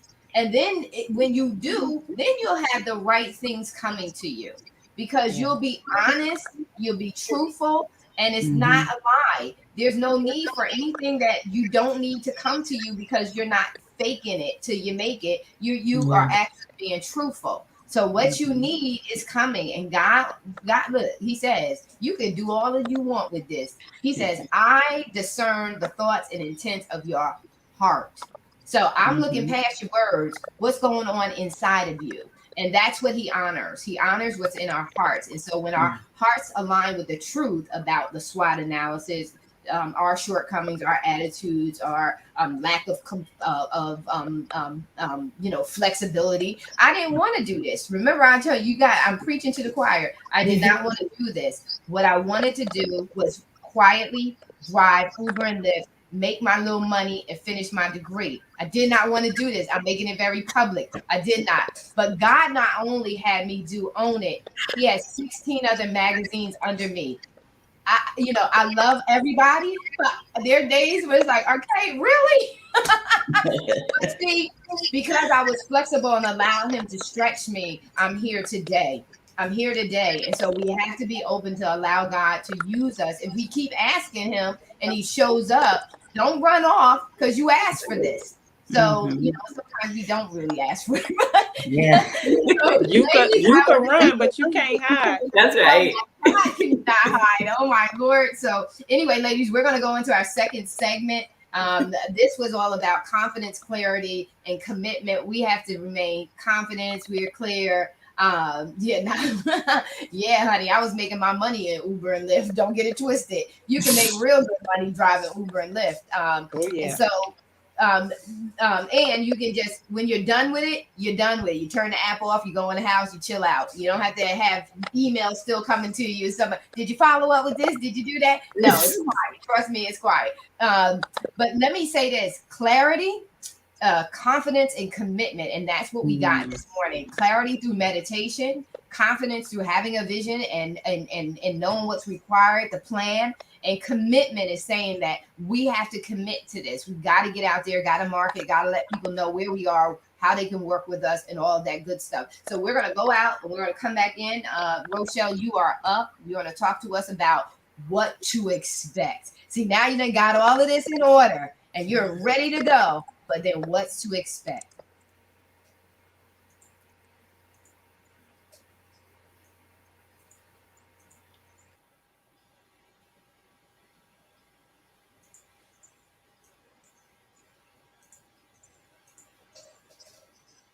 And Siobhan, I still got you in here, girl. Just hang in there. And so, listen, when you get all your ducks in the order, right? You finally say, I'm aligning with my design. I've gotten this all together. I'm ready to go in strong. Guess what happens? All hell breaks loose. You know the enemy don't want you going out there and doing what you want to do. He's going to wreak havoc on your plans. He's going to come. The Bible says the enemy comes, but the rob, steal, kill, and destroy. So, well, even though that happens, there are ways that we can navigate through that and around it. And my next guest is going to share the spotlight with me. She's going to take center stage and own it. Rochelle Campbell. Listen, girl, let's talk about it. Because when we, I always think about this, and who's in your boardroom came from this. It wasn't on this level, but it was, it was really to focus on how people can come in and disrupt you in pursuit of, you disrupt your peace, disrupt your pursuit of your vision, your purpose. Whether you're working a full-time job or you are, running your business or starting your business, there are always going to be people who have a problem.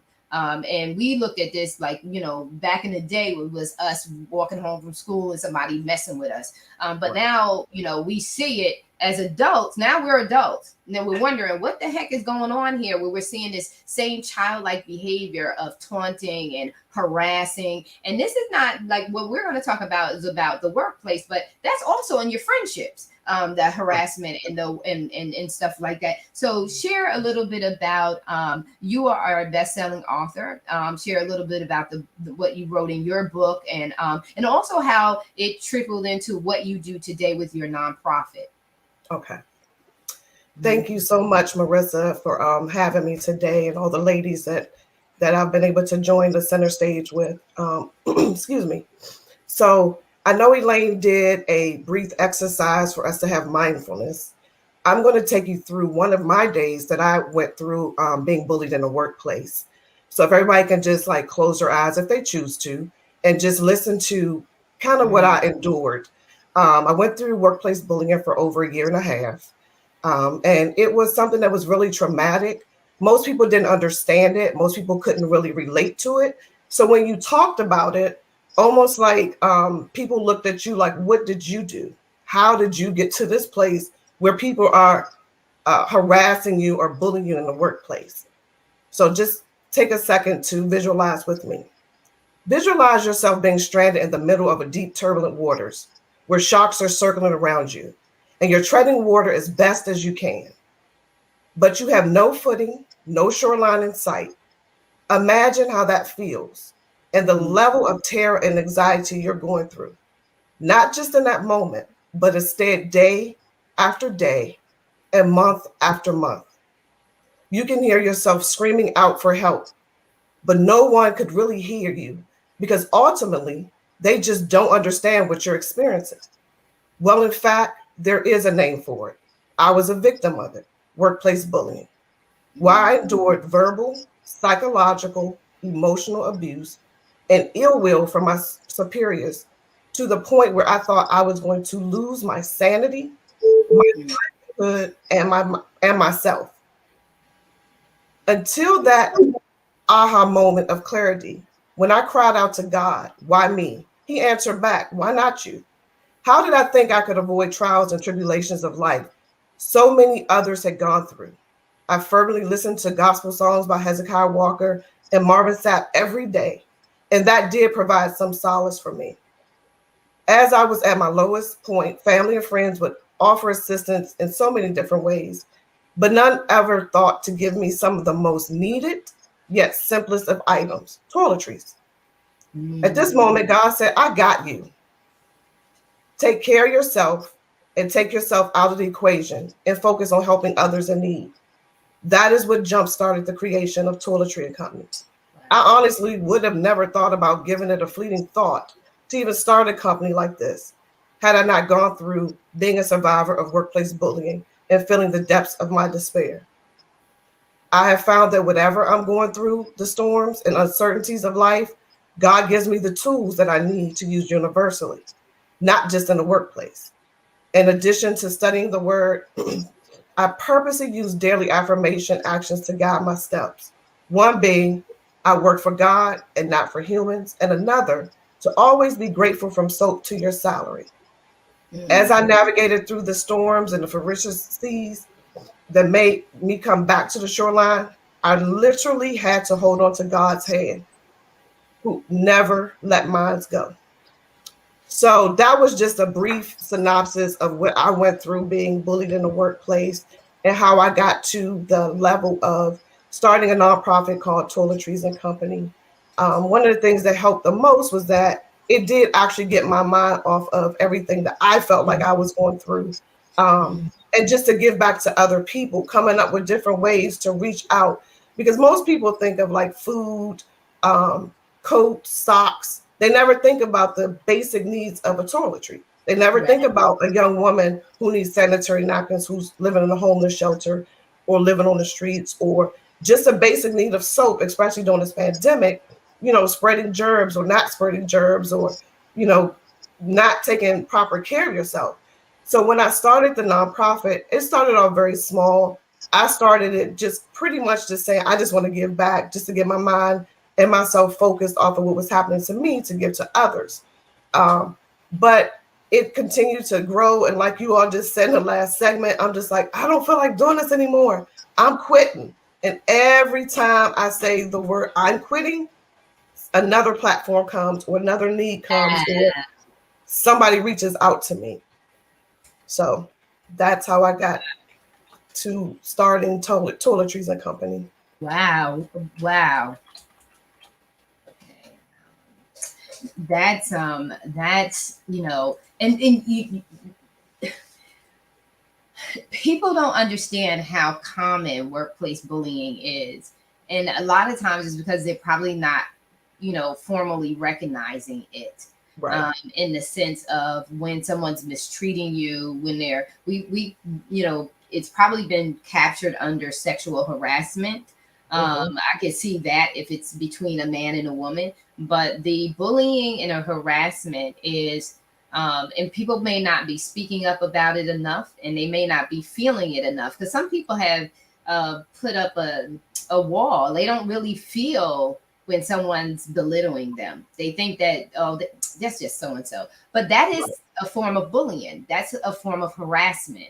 And because it's accepted at that small level, that low level, when it escalates, then it's too late. But if you have dealt with it at the lower level, then you could kind of cut it off so that it's not a supported behavior, because bullying is a part of the company's culture, whether the company understands it or not. It becomes a part, it's the way that you guys do things, right? That's the culture. The culture is the way that you guys do things and the things that you allow. That's what goes on in a company.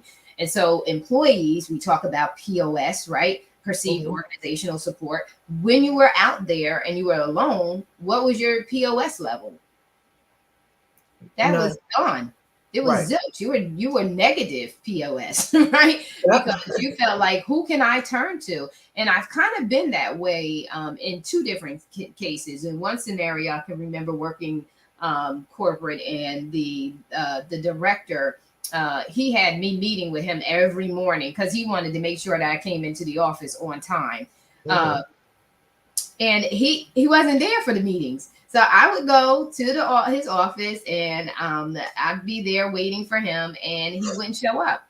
And so eventually, I'm not coming to your office if you're not showing up for the meeting. Why am I showing up for the meeting?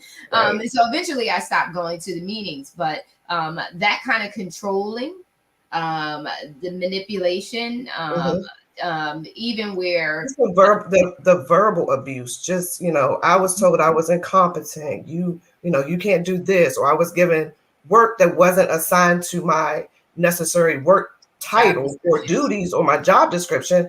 It was things that was totally out of my element, but I was expected to do it. I was expected to do it, not only to do it with a smile and to do it correctly without no support, no direction, nothing. Everything just was like just given to me. Right. And so how was one of the ways? So one of the ways was starting the business. And it's interesting that, you know, in this scenario, you would think that your heart would be hardened, not your heart would be opened up. it would be that you would get upset, you get bitter, and 9 times out of 10 you get angry, like, God, why am I here? Why am I going through this? And why isn't anybody helping? But here you actually took the high road and went and said, instead of becoming angry and bitter and indifferent, you actually went out and started blessing people, and that helped alleviate that. How did it trickle? How did what you were doing in your personal time spill back over into your time at work? How did it alleviate some of the pain of that? So it alleviated because I had something positive to focus on. So I knew every day, every week, every weekend that I was scheduling a project, I took that time aside to actually focus on reaching out to groups or organizations that didn't not only necessarily need the toiletries, but to provide the support for like community organizations such as Girl Scouts and Boy Scouts who needed the community service hours. So I was doing both. I was reaching out to organizations for youth that needed community service hours to help them to give back to the community, as well as for me to find those individuals that were in need. So I didn't have the time to focus on that negative energy. I stayed prayed up. I stayed focused. I stayed grounded. I just, pretty much just cast my care onto God and say, God, this is out of my realm. There's nothing I can do with this. I can't change how people do, how the organization is structured. But what I can do is I can help others while I'm going through this situation. And so it gave me like that solace to just take myself out of the equation and take my mind off of the situation to give back and to do for others. Yeah, so it helped you to like have your escape. Like I can escape from this and to balance it out. And so what, in that situation, what would you advise someone else and how you dealt with that, finding something outside? How did actually it ended up? So I'm asking you 2 questions. One, okay. but how did things finally turn out? And then 2, what advice do you have for someone else in that experiences that? And Robin made a comment and she said it is more common. Many people just don't speak up. Most of the time, they don't speak up because of shame or embarrassment. They don't want to, say that they, that they allowed this to happen to them. I always say shame it, so that it no longer shames you. Darlena shared that happened with her. She experienced some of that. And so it's right here, even in this circle where we've experienced some level of that. And I share with you my experience being a Black woman in an all-white department, a white male department, and having one individually kind of like single me out to really, shout out errors. And I was new, and there was so many different components to this job. You shout out my errors. I would go in and try to figure out where did the error happen, change things, and then I was now making mistakes. Not that I made mistakes initially. That was him not reading something correct. But what he did was trigger me now, who had my stuff in order, who now to second guess myself and then start messing myself up. That's why it's so important for you to have a high level of self-confidence, right? Because even though that was all going on, you still had major confidence. It wasn't like what they said to you, 90 seconds. Sorry, this Blog Talk Radio. We're getting ready to lose you, Blog Talk Radio. So, yes, I'm sorry, because Blog Talk Radio only goes an hour and a half, I think. But anyway, it didn't mess with your total self-confidence. It makes you feel low at the moment. But that low is natural. That's natural for even highly confident people. It's natural for you to feel a blow and a low. But when you're really confident, you feel that blow, and it's almost like, okay, all right, now I recognize, we fighting. So you come back around and you're like, oh, okay, we're fighting. All right, now I get this. And so you come back around. But I say all of that to say, we have all experienced some level of that. and it does catch you off kilter, and it's designed to do that. It's designed to cause you to self-sabotage, give up, cave in, and quit. So with saying all of that, I wanted to say, let them know how things turned out, and then how they can work with and donate to you too, and what advice you would give to them. So my advice was definitely, like you mentioned, the confidence. I knew that I had what it took to do the job. One of the things that I did take away from it was maybe there is something I needed to learn or learn to do differently. And so I took that advice and took, whatever, every day I went in and I literally just prayed over my work and said, God, whatever I need to do today, I need you to walk with me. Whatever I need, whenever, I feel like I'm falling short, I need you to be right there with me. And he actually did exactly just that. He actually helped me to learn new things, to learn new ways, to guide myself through situations, to speak up for myself in an organization where it's not predominantly male driven, it's predominantly women driven. But to help me to speak up for things that needed to change or the direction I need to go to. So I'm still with that agency. I'm now on the management team with the same people who were harassing me. But I'm able to go now with confidence for them to the things that they thought that they were going to tear me apart. I actually became stronger, and to do things with more like vision, more persistence, to do things even before it's asked to be done. So I constantly work on myself. Sometimes I do, slack a little bit, but I always go back to say, you know what, you got to get back on your grind. You have to do the things that you want to do. Now I've looked for several different jobs. God didn't open that door. And I'm just like, God, what now? What do I need to learn? It's something else you're trying to teach me here. But until that door is open, until he's taught me what I needed to learn, whether it's for me to grow individually or to help those that I'm working with, then I'm just going to have to stay, where I'm planted until those seeds start to manifest somewhere else. But as far as like doing the toiletries, it continuously keeps me grounded and focused. It continuously helps me to help others and not to get saturated in the day-to-day, like you said, the emails coming and going and things of that nature. I always have something else positive to look forward to. And I know that whether it's a bar of soap or if it's a toothbrush or toothpaste or even a washcloth that I give out, we've helped somebody who didn't have it before. Yes. And just like you said, in a unique way. And please, before, make sure you drop your comments, in the comment section, the public, how people can work with you, donate to you, and how that all works out with your program. The other thing I wanted to share with you is that, the work that you do is because you normally see people giving food. It's not normally the hygiene thing. And so that's very critically important because just like you said, if a woman is out there, she needs to also have the essentials that she needs to still feel womanly, and have her dignity. And so I just want to say thank you so much, Rochelle, for sharing your story and sharing with us that this works, like this happens. And this is designed, just like you said, it's designed. Sometimes God takes you away. He removes you from situations, but then there are times when he says, my grace is sufficient for you, that you'll be able to go through because he's not done with you there. And then we have to have the attitude of saying, okay, Lord, I'm not done with me. It's not for you to show out and show up, show up and show out in a negative way. It's for you to show up and show God's glory through your good character. Right. So, just so thankful for you, Rochelle. Thank you for being transparent and sharing. I appreciate you. And so next up, is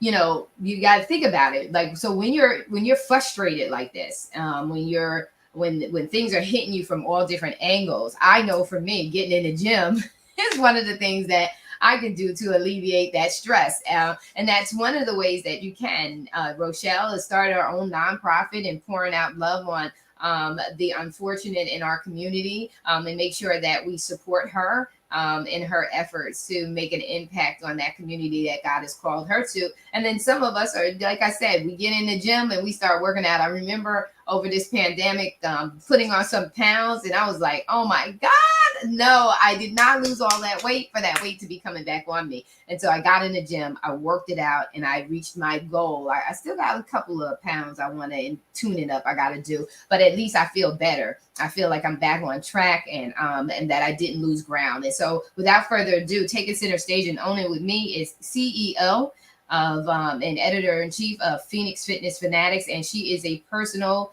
fitness coach as well as a life coach. She's doing a lot of things. She is a speaker, public speaker, taking the circuit, taking the world by storm, sending out her message. Tiffany, Hey. Trill, what's going on? What's going on, Marisa? Thank you. Thank you. This morning has been absolutely amazing. Hasn't it, everybody? This has been amazing. Whew. Now, I know a lot of us are really, we're thinking about this health and wellness thing, you know, especially being in, you know, COVID, things like that. Now, I'm going to tell you a little bit about myself. Okay. Back in 2008, I was about 300 pounds. I was pretty much diabetic. Okay. Who can believe that? What's that? I said, who can believe that? No, I got the pictures to prove it. Okay. I went into the doctor. My doctor told me I was going to die in a routine doctor's check. You know, when you just going in, get those blood panels and things. And, you know, again, my sugar was off the charts. Blood pressure was, you know, through the roof as well. The highest reading was about 155/90 at the time. And I was in a bad state. You know, I was an HR manager at a company. I was commuting about 2.5 hours one way to work. Okay, so that already drives you nuts as it is. Yeah, and that could contribute to the stress and the weight gain. Like that contributes. Right, exactly. You know, you're sitting in a car. You know, I go from sitting in a car to now sitting behind a desk. Right now, I'm managing people as well. I got all their crap coming in at me. Love my people, but you know, again, I mean, HR is a lot of stuff. You know, so I'm moving basically by the seat of my pants in this position for quite a while. Didn't even realize that there were things going on. I mean, there were signs there. Sometimes my feet would get kind of tingly, you know, and I would get different feelings, you know, or I would get lightheaded. Or I'd have just really bad headaches, you know, things like that. And y'all know, okay, a lot of times headaches come with, you know, stress, things like that. And that's exactly what it was. It was all the stress of me being caught up on this corporate hamster wheel. Wow. And not realizing that, hey, this is breaking you. So it was definitely an eye opener for me, you know, being in that day in the doctor's office. And yeah, okay, all right, Lord, it's time to get in action. You know, I cried, I beat myself up. I mean, I kind of cursed God for a second, like, Lord, how'd you let me get this way? But it wasn't his fault. It was my fault. Yeah, it was all my fault. Gotta own it. I'm on it. Okay. Gotta own it. He gave me the knowledge that I needed, okay, because I was an athlete in high school and I was a hell of an athlete, okay. I was league champion thrower. I was a shot put and discus thrower. So I knew how to condition myself. I knew how to do those things. When I was pregnant, I had gestational diabetes. Now, y'all know, if you don't know, I'm going to tell you.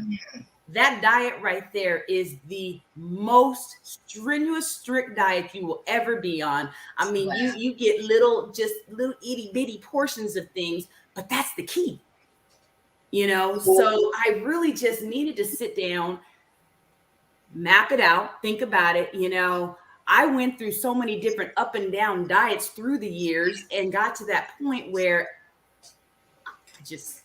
I didn't know. Yeah. So I went ahead and I got in action.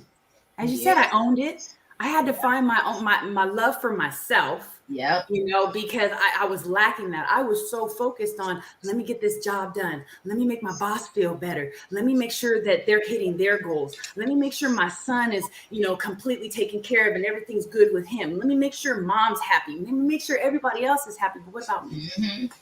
Yeah. Yeah. So I just got in action. I started running. I had friends just throwing different information at me. Okay, let me try this. I did 5Ks, 10Ks, half marathons. I mean, I started slow, but that's the athlete. Did a full marathon. But as I changed my eating habits, as I really started saying, no, I'm important. Yeah, I got to do this for me. The job, hey, you know what? If the job can't deal with the changes, then the job's gonna have to go. Yeah. Right? If the toxic boyfriend that was in my life at the time, if he can't deal with the changes, you know what? You gotta go too. And actually, when I lost that first 40 pounds, he walked out. He was like, if I wanted somebody skinny, I would have got somebody skinny. Okay, bye-bye. Okay. See you. And, Wouldn't want to be you. And it's not about being skinny. It was about being healthy. Yes. You know? Mm-hmm. And just working on just being the best person that I could be. Yes. It took me 3 years in this journey to lose 118.7 pounds. Ooh. And a whole lot of mental just stress and strain. I mean, my eyes had like the blood vessels in my eyes. You could see them often. And that's a big sign of high blood pressure. Wow. So as those changes, my eyes cleared up. My skin started clearing up. You know, I started researching different teas and all this stuff. And I'm one of those people, I will not take medication. My doctor tried to throw medication at me. I said, no. I'm sorry. I'm not going to do it. Let me just, the Lord created us to be able to be healthy ourselves just by believing that he's going to keep us healthy. So I just kept in prayer. And I just started just looking, like I said, teas and different things. I started using, like you were talking about the essential oils earlier, lavender. Put some lavender. If you're stressed, if you have a stressful job, put some lavender and some frankincense in your house. Yes, honey. Believe me, it's going to do wonders for you. Put a little bit on your pillow at night. You're going to get some of the best sleep. Smell. Ooh, okay. I mean, just doing those little things, and as I was finding my own success and really just talking to other people, sharing my journey with my friends, my family, they started releasing some weight too. Wow. I got an accountability partner because you cannot do this alone, y'all. You have to have an accountability partner. Marisa, you and I, when you said, hey, you know what, T, I gained a little bit, I was like, girl, Yep. Nope. You need me, I'm here. Okay. If you need that morning text message to get you up just so you can get out the door to go walk, then let's do that. But you definitely need that accountability. And I mean, the journey, you have to make sure that you're being kind to yourself because the journey's hard.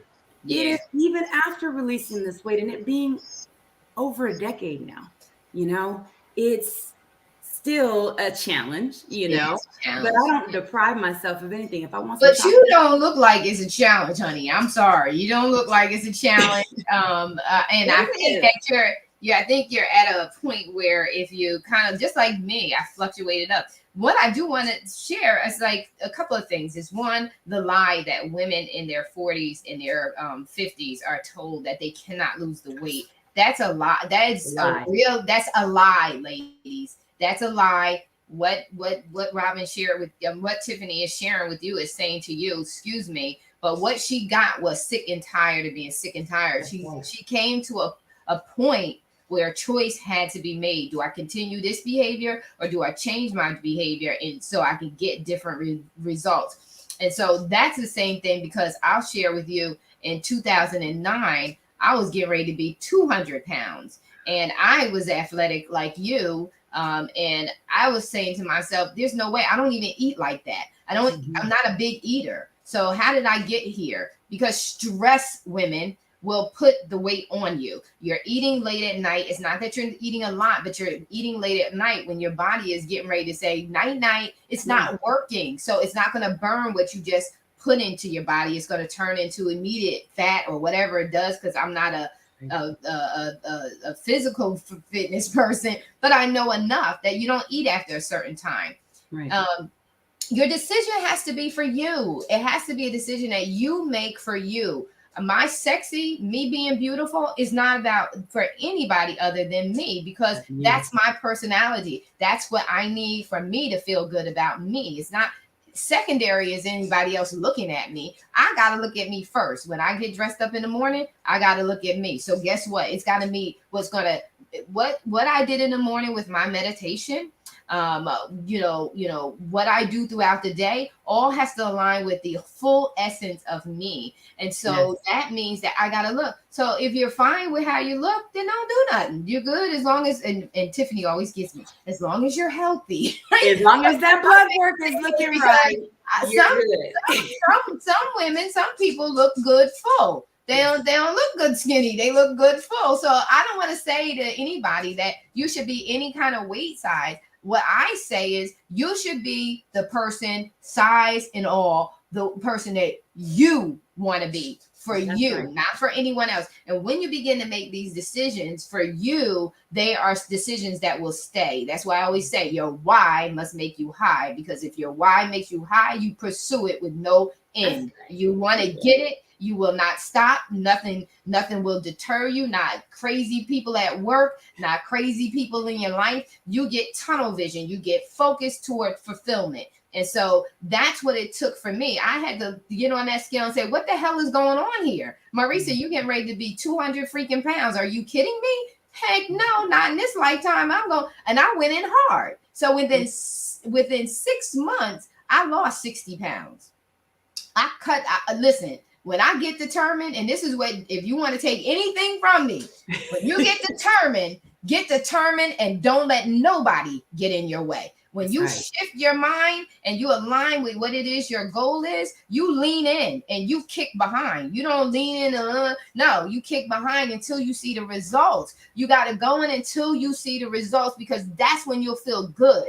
When you succumb, give in, cave in, and quit, that makes you feel even lower. But when you achieve it, when you see every single day, and even if you fall off, jump back on. The Bible says, even though a man falls, a righteous man knows to get back up. Get up, dust yourself off, and start that self-talk that says, I'm worth it. So you had come to a place where you had made a decision, and you said, enough is enough is enough is enough. And then that decision also, when you're convicted by it, you don't care who falls off. Right. You don't care who falls off. And in this type of journey, you do lose. I mean, you lose some friends. You may have people, in your ear. Oh my gosh, you look too skinny. Why you look sick? Things like that. But again, Marisa, as you said, you have to be comfortable in your own skin. You have to have that love for yourself. And as long as you go into the doctor's office and they tell you your blood sugar's in range, your blood pressure is good, your cholesterol is good, you don't need any medications and things. All you got to do, I mean, it's simple. All you got to do is start your day out with focusing the mind with your meditation, getting your body moving. I mean, when I'm 80 years old, I still want to be able to lift up over my head, my arms over my head, so I can reach something above me, or be able to reach down and pick up, say, my grandchildren or great grandchildren. So we need to move now. We need to go ahead and build that muscle. And ladies, believe me, muscle, when you build muscle in the gym, lifting weights is your friend. Believe me, it's not going to make you some big hulky person. Okay. I lift weights quite a lot, and I don't look like I'm some big manly woman. Okay. So weights are your friend. And when you lift weights, you're going to develop the muscle that's going to help you burn calories when you sleep. How would you like to burn calories when you sleep? Come on now. Okay. When you exercise as well, when you feel depressed, when you have those jobs, when people are messing with you and things like that, we get down, right? Or we just have a little stress going on. You exercise, you're going to go ahead and you're going to boost all those hormones that help you boost your mood, your endorphins, your serotonin, that dopamine. When you boost those hormones, you're going to suppress your appetite. You're going to sleep better. Even your pain receptors are different, because when your endorphins are moving, it relieves that pain. It relieves all that stress. So you just feel like, I know after I'm done, people always wonder, Tiffany, why are you always smiling? Tiffany, why are you always just so happy? Or got all that energy. I work out every day at 5 o'clock in the morning, pretty much. That's why I'm always so happy, because I start my day out that way. You start your day out Starting right. your day out that way, it may be good for you. It's not for everybody to start the day out. Sometimes you got to end your day that way. Maybe you'll sleep better when you end your day that way. Or you just need to teach yourself to get up early in the morning, because it's like what you do in the morning radiates through your day. Really Listen, I want to shift us over to purity. Talk to us about purity and fitness is my life. I want to hear about those things. So when I was going through my journey, I just had to do a lot of research for myself, and it gets a little frustrating, right? And sometimes that's what deters us from hitting those goals. So when I became a trainer, I decided, let me go ahead and put all these different things in my wheelhouse that worked for me. Purité was one of them. Purité is a superfood. It has everything and anything you need to start your day out right. It has your 12 to 14 vitamins and minerals. It has protein, probiotics, prebiotics. My mother, she's going to be 78 years old. Okay, she's got IBS.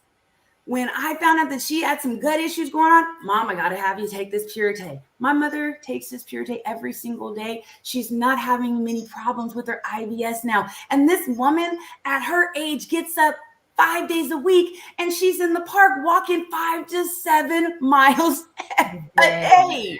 Wow. And I mean, because it gives you energy, it just really revitalizes you. So that's one of the things that, I drink it daily. I give it to my family. My son, he will not skip a day with it.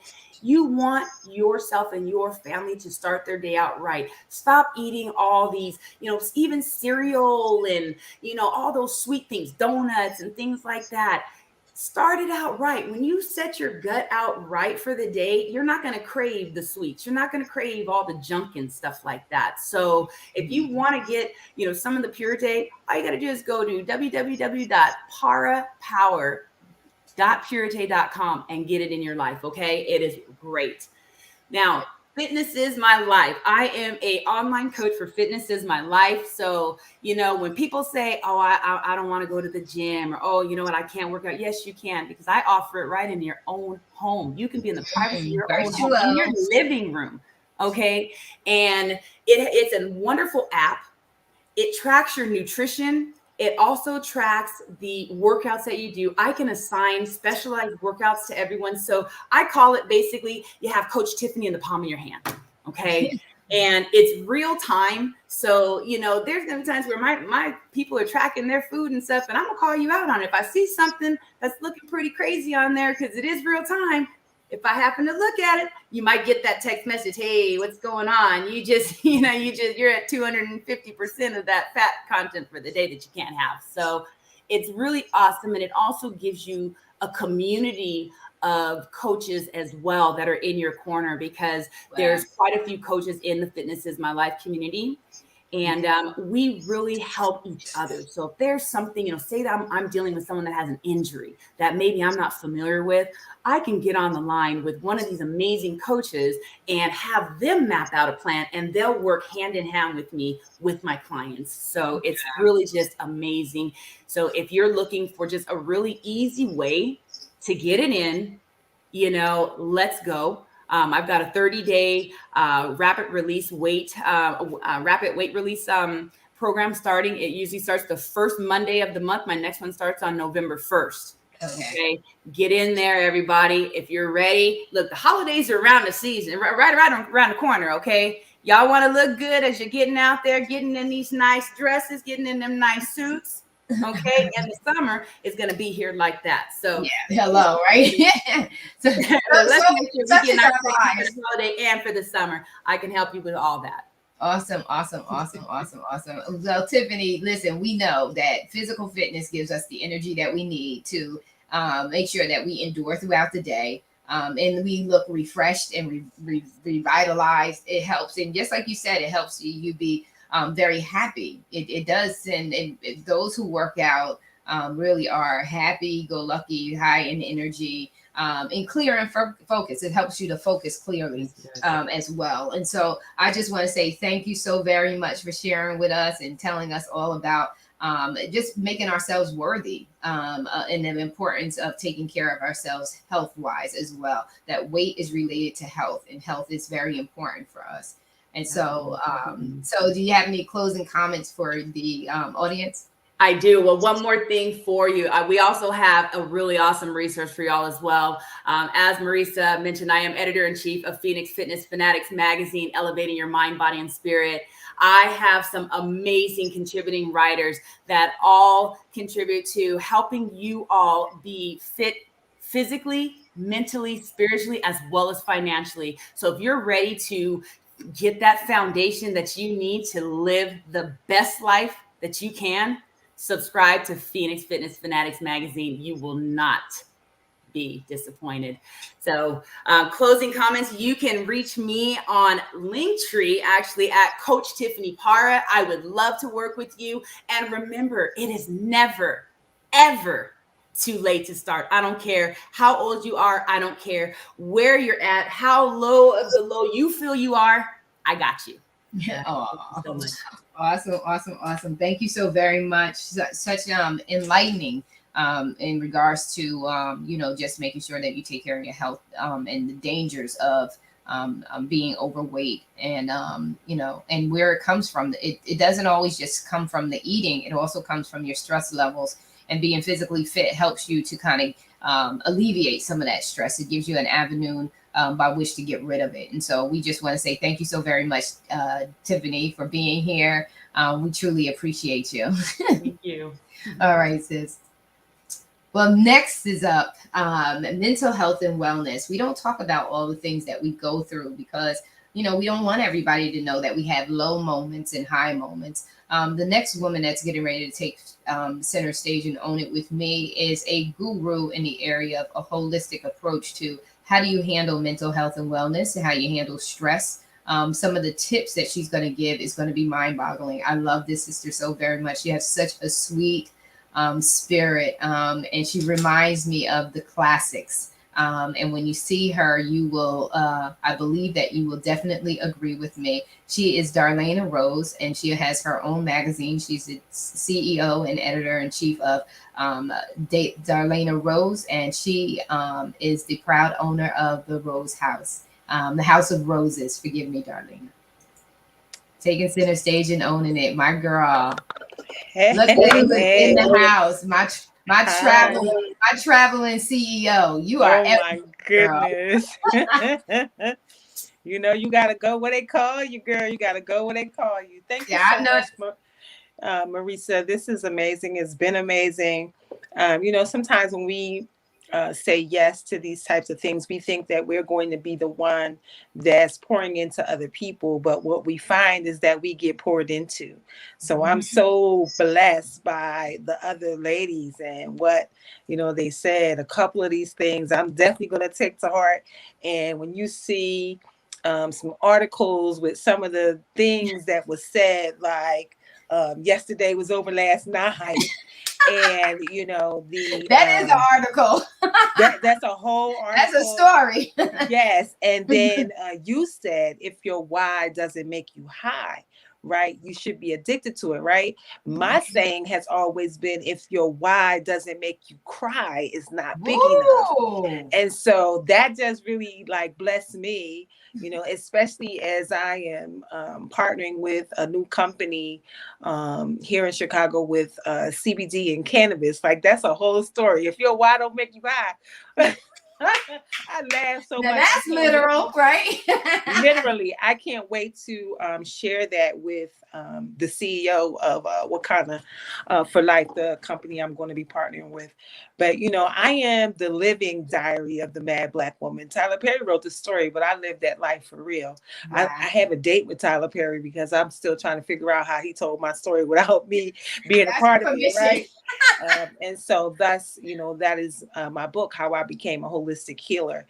And there's so much, Tiffany touched on so many things. She is so great. The physical part is so very important when you are working on getting yourself to your best self, right? And so, this emotional healing is so important. The mental part, every good book tells us that we are connected, mind, body, and soul. That's a real thing, because your emotions can make your physical body sick. When you think That's what I about, want you to talk about, Darlene. yes. So the physical symptoms and illnesses, they start with your emotion and your mental, bodies. When I think about myself and how I got here, I was diagnosed with congestive heart failure. I was told that I was going to need a heart transplant. But when I got this new information about being connected, mind, body, and soul, I realized that my heart disease was a manifestation of a broken heart. I was married to somebody who, wasn't really good with my heart. He did a whole lot of things. Everything bad that a person could do in a relationship, he did. And I was heartbroken over it. And because that heartbreak was not dealt with in a way where I released it, it manifested into this heart disease. And this isn't something that I made up. This is a whole science connected. This mental work, this they call it soul work, they call it shadow work, call it a lot of things. We got to do it. You got to work on yourself first. That work that you do behind closed doors, those writings and things that you really get to know you, the real you, the you that shows up behind the scenes. When you're having a physical conversation, but in the back of your mind, it's another you that's talking. That's the one we need to work on. People find it hard to be, with themselves. They walk in the house and the first thing you do, you turn on the radio, you turn on the TV, and now you got all these things distracting you. And so that is you not wanting to be with you. Yeah. So then you turn around and you say, why nobody don't want to be with you? Be with me. You don't even want to be with you. So if you don't want to be with you, how can anybody else? Wow. Be with you. So you got to do that work. We're not just the physical body. We're mental, we're mind. We're mind with your mental, we're body with your physical, and then we're soul with the spiritual. And Louise Hay wrote this book, You Can Heal Your Life, and that's where this whole list is there. And on the list, that's how I found out that heart disease is a broken heart. Wow. Cancer is a disease of anger, deep hurt, regret, and deep grief. If you know anybody with cancer, you can find one of those 4 things with them. And the thing with cancer, is if the emotional part of it has not been dealt with, guess what? The cancer will come back over and over and over again until it kills the person because the emotional part has not been dealt with. That's the part. And people don't talk about that part. You can go to the doctor, you can take the medicine, you can do all the treatments, and you go into remission, and remission is great. But once you're there, you got to do that soul work. You got to do that emotional work because the emotion, the anger, the deep hurt, the regret, the deep grief, all of that is still there. So it's going to bring it back if you don't. When you think about weight is a jacket. Weight is a security jacket. Weight is a jacket that is hiding you from something. So you need to find out what it is that you're fearful of, what it is that you're hiding from. And once you do that, then you can eat the right food, then you can exercise and do all that stuff. Release the weight and release it forever. When you don't handle the emotions behind the weight, you will do that yo-yo thing. It's on, it's off, it's on, it's off, it's on, it's off. So because again, the emotional part has not been dealt with. When it comes to high blood pressure, that's long-standing emotional issue not dealt with. What is it that you're not dealing with? Even a callus on your body stands for hardened concepts and ideas. Fear solidified in you. What is that? If you catch a common cold is too much going on at once. Mental confusion. Take a step back, figure out what's going on. Constipation is holding on to something nasty you need to let go of. Some of us are holding on, right? Some of people are holding on to stuff like a dog with a bone with gravy on it. Y'all need to let it go. You need to let it go. You need to let it go. You know, you need to let it go. Yes. Diabetes is the need for control, no sweetness left in the body, deep sorrow, longing for what could have been, living like what's the use, right? Mm-hmm. Think about the people who have diabetes, right? Diarrhea is fear. It's rejection. What is it in that moment that's happening around you that's causing this, right? If a person has a backache, that's lack of support. Yeah, I got that. I need support. Yes. How I ain't lying. Yes. How are you not being supported? And if it's your lower back, it's your money, baby. You got to see what's going on with your money. Woo. And if it's in your neck, that's stiffness in your thought processes about the other side. So if you're in an argument with somebody and refusing to see their side, you get that all in your neck. So be willing. If it's your hip and you got problems with your hip, that's fear of moving forward. Anything with the joint, go ahead, girl. Fear of moving forward in any major decision or feeling like there's nothing to move forward to. These things are real. God told us we are connected, mind, body, and soul. So when you don't deal with what's in your mind and what's in your mental, it will affect your body every single time. So for every illness, there is a emotional cause for it. So the first thing I do when a person calls me up and they tell me what's wrong with them or what the illnesses is, and I give them that part, they're like, how do you know my life? That's my whole life. What you talking about? The holding on to anger, fearful, all these things. Like, oh my God, that's so true.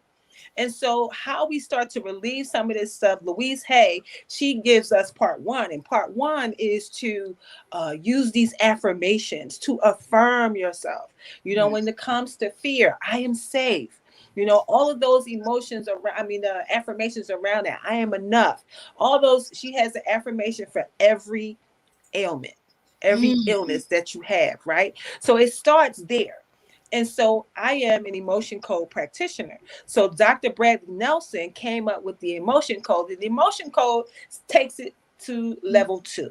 And level 2 is, I don't trust you to do the affirmation. I don't think you're going to do the work. Because you know what? Because we already know as coaches, 9 times out of 10, they ain't doing the work. It's very rare you find a client that really fully does the work. They'll do tap on it because work means commitment. Yes. You talked about that earlier. Commitment. That's why they have to want to. That why must make you high because and the cry. only High and cry. High and cry. Cry and high. Listen, and because what it's going to do is it's going to make you commit to it. Why? Because you need it. You got to have it. So that's why you have to fall in love with your purpose and your plan. You have to embrace all of it. Everybody's asking you for the book. Like they want, I don't know. Your life? Yeah, it's Louise Hay. You can heal your life. Yeah, Louise Hay. So drop it in the comments so that they can get it. Okay. And also, when it comes to these types of things, our family members, we have to share that stuff. And what I realized too, especially as a coach, and this too, that sometimes when people ask for help and the commitment level is low, that's probably because how much you charge them was too low. Because what I know as a coach that does this type of work, if you paid $25 or even $100, you know what happens? You say, that wasn't that much. I don't care if I lose that. But when you start paying $500 and $1,000, now you got some skin in the game, and you're gonna say, I'm gonna get every penny I gave that girl. I'm gonna do it. I'm gonna do that work. And so sometimes we as coaches have to look at what it is that we're charging people. Are we charging our worth? Because sometimes when you do work as heavy as this work that we do, Sometimes you can feel like, okay, I did all this work, the client is not doing the work, and you feel frustrated. Oh, I've alleviated that for me. Listen, I'm good in that area. So thankful for that. Who was that? Jay-Z that said that's the sound of the price going up. The price just went up. Yeah. You know, and we have to do that. And that way you kind of eliminate some of the emotional things that's happening to you as a coach. You know, every coach needs a coach. Yeah. And so that part is important. And so Dr. Bradley Nelson, he came up with this chart with 60 emotions on it. And so using kinesiology and muscle testing, the body's energy, I can tell where emotions are trapped in your body, what emotions are trapped in your body. I can narrow it down to the year, the date, the time. For instance, I had a client who she kept saying that everybody was going to steal from her. And I'm like, okay, what's going on? And, you know, as a coach, you start to get trained. And so she says, everybody's going to steal from me. And so I'm like, something's going on. I said, you need a session. So I do the session with her. She was 42 when I did the session. And what I found out was that when she was 17, she was raped. And she thought that she was over it. She thought that she had done all what she needed to do, but she didn't. She was still carrying it, and it was running as an algorithm in her life, stopping her from working with people because she was afraid that everybody was going to take something from her. And so it's important to get this type of work done so you can see what's stopping you from getting to your greatest self. Something is there doing that, and we want it to stop. And so once we find out what that is, then we use magnets. So the body has these governing meridians, the same meridians that are used for acupuncture and acupressure. You know, they put the needles in to unblock you, or they'll just press on you so that they unblock, you know, these energy spaces where these emotions and stuff are trapped. So the governing meridian, because meridians run through the entire body, down your arms, legs, all that. But the one who governs it all starts at your top lip, goes over your head and down to the base of your neck. And so once we determine what these emotions are, we set the intention to remove it, and we use magnets because we're talking about removing an emotion. And so we take a magnet, and if we're doing it virtually, I can do this virtual or in person. Wow. If we're doing it virtually, you will take your magnet and you'll start it right here, and you'll just roll it over your head 3 times, releasing. For her, it was the fear that people were going to take things from her. So we just remove it by rolling it over your head 3 times. Now, there's times when emotions that are trapped in you don't even belong to you. We believe that there's some ancestral trauma that we carry, right? And we know that this is true. We know this is true because there was a study done with mice. And in the study with the mice, right, they had the adult mice, and every time the mice came near a cherry blossom, they did a horn real loud. Bum! And they did it every time the mice came near the flower. Bum, bum, bum, right? When these adult mice had children, all they did was show the mice the flower without the sound, and they ran every single time. Okay. Oh my God. So that is how we know that ancestral trauma and trauma that does not belong to you can end up with you. Because it's passed through the DNA. It's passed through the DNA. And so when that happens, we then take the magnet and we roll it 10 times over your head if you're in virtual. But if you're with me, then I will roll the magnet down your back the amount of times to release I would it. want you to be with me because I would want to make sure it's you want the full you want the full I want the full Monty, man. Yes. So this modality it helps me to find emotions that are trapped in your body, trapped in your stomach, trapped in your back, trapped in your joints. You know, these governing meridians are so important that, you know, we can absolutely remove all of that. And, you know, we're always trying to be self-aware of what it is that's showing up for you and how come you can't get to your full potential. So this is a way that will help you do your shadow work, do your soul work, figure out that thing that is pulling you from doing the work that you really want to do. So, Mhm. yeah. Yeah. Wow. What amazing information. I mean, my goodness. And the audience, they want the book. I'm not sure. Someone posted it, but I want to make sure that this is correct. Louise Hay. Louise Hayes. That is correct? Yes, Okay. that's correct. Okay. Yep. You can To heal make your life. sure. It's Yeah. multiple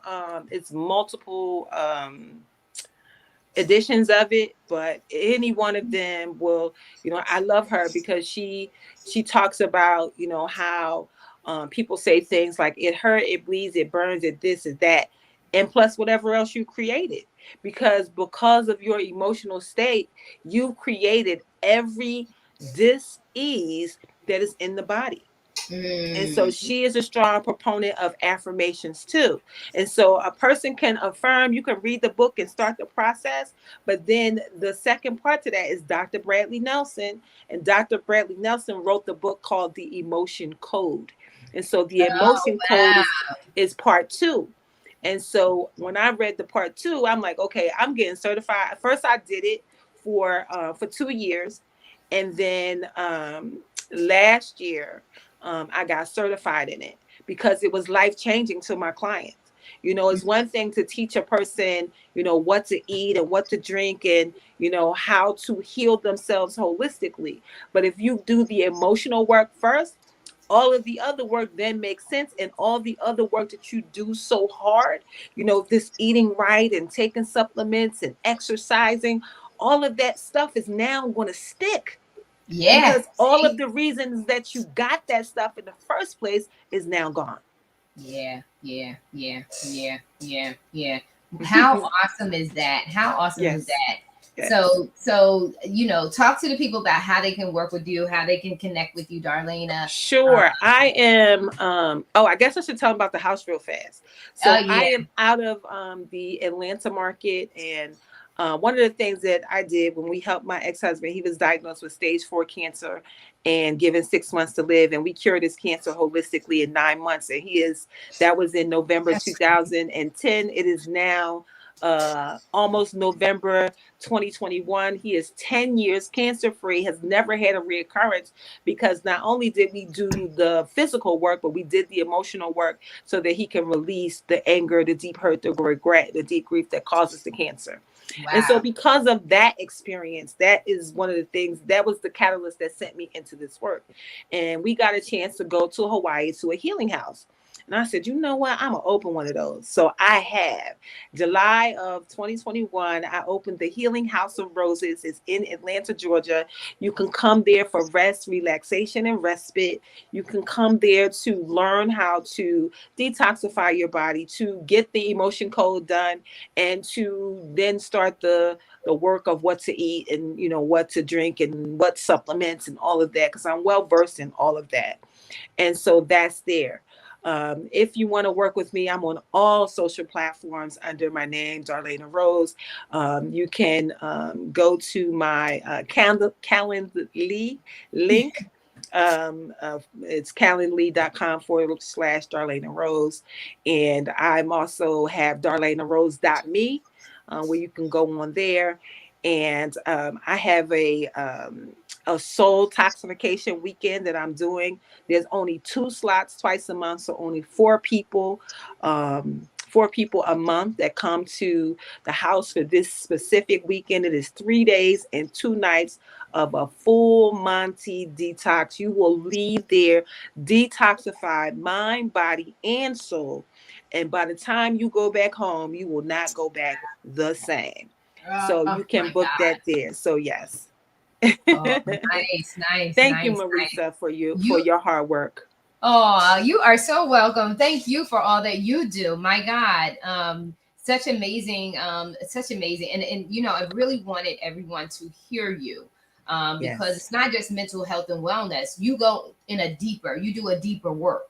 And so people need to, especially those who are setting out to achieve, everyone should do it. But if you're setting out to achieve some major things, you're going to deal with some major issues, and things are going to start coming up that could either make or break you. And it's important to be strategic and intentional and understanding that this is going to happen. We talked Yes. about what to expect. Rochelle talks about toxicity that comes in from external sources, and how are you going to manage through all of that? How are you going to manage through all of that? That's why I set this course of the day, and I was strategic and intentional. I took you from the beginning of the day to what goes on and what you're going to have to tackle throughout the day. The only thing I didn't hit on this particular year is financial, but really right now you need to have your mind, your body, your spirit, and your emotions in check. You need to have an agenda in place. Then we'll deal with your money. So I just the money will come once you fix the all money that. will come. Yes. Yeah, the money will come. And so I'm going to bring everyone back with us so that we can have a discussion, and our discussion is courage, fight, and determination, because that's what this segment, this session, this area is all about. It's about having the courage to not only start what you started, but to finish it. You got to finish it. So I believe that we have everybody, right? Everybody that's here, because I know Siobhan had to take off. So, ladies, let's talk about what we talked about this afternoon. Adult bullying, people out of control in your life, being physically fit, making sure we look like what we want to be, branding ourselves and marketing ourselves to be, and then doing that deep work, that deep introspective work, and finding the holistic way to bringing yourself back to the fullness and being able to level up on all areas. Yesterday was over last night. That's all I know. I love it. Yes. And that workplace bullying thing, I didn't know that was a thing. Yeah. But I absolutely experienced that. My manager just picked on me and wrote me up for things that nobody else got written up for. And the people at the job knew that she was this way. They said, "Oh, she got the bullseye on you." And she harassed me so bad. I started having like anxiety, and I didn't know. I thought I was having a heart attack, and it was an anxiety attack. I had never had that before that job. Kept getting really bad headaches, and feeling like less than who I was because of the way that, I was treated. And I did not know that was a thing. I wish I had known that was a thing, but I'm so happy that I am now my own boss, and I don't get to have to deal with that, and I don't treat people like that. So I'm so grateful that is a word that can be shared, because I believe that that's something that we should all talk about, because I'm certain that there's other people that are experiencing workplace bullying as adults. Right.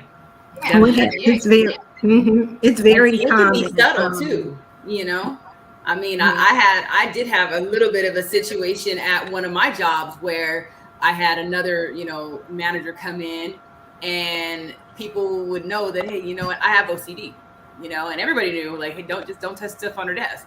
But this person in particular would come in almost every day and would make sure that he would move the two things that I was really that much more particular about every single day.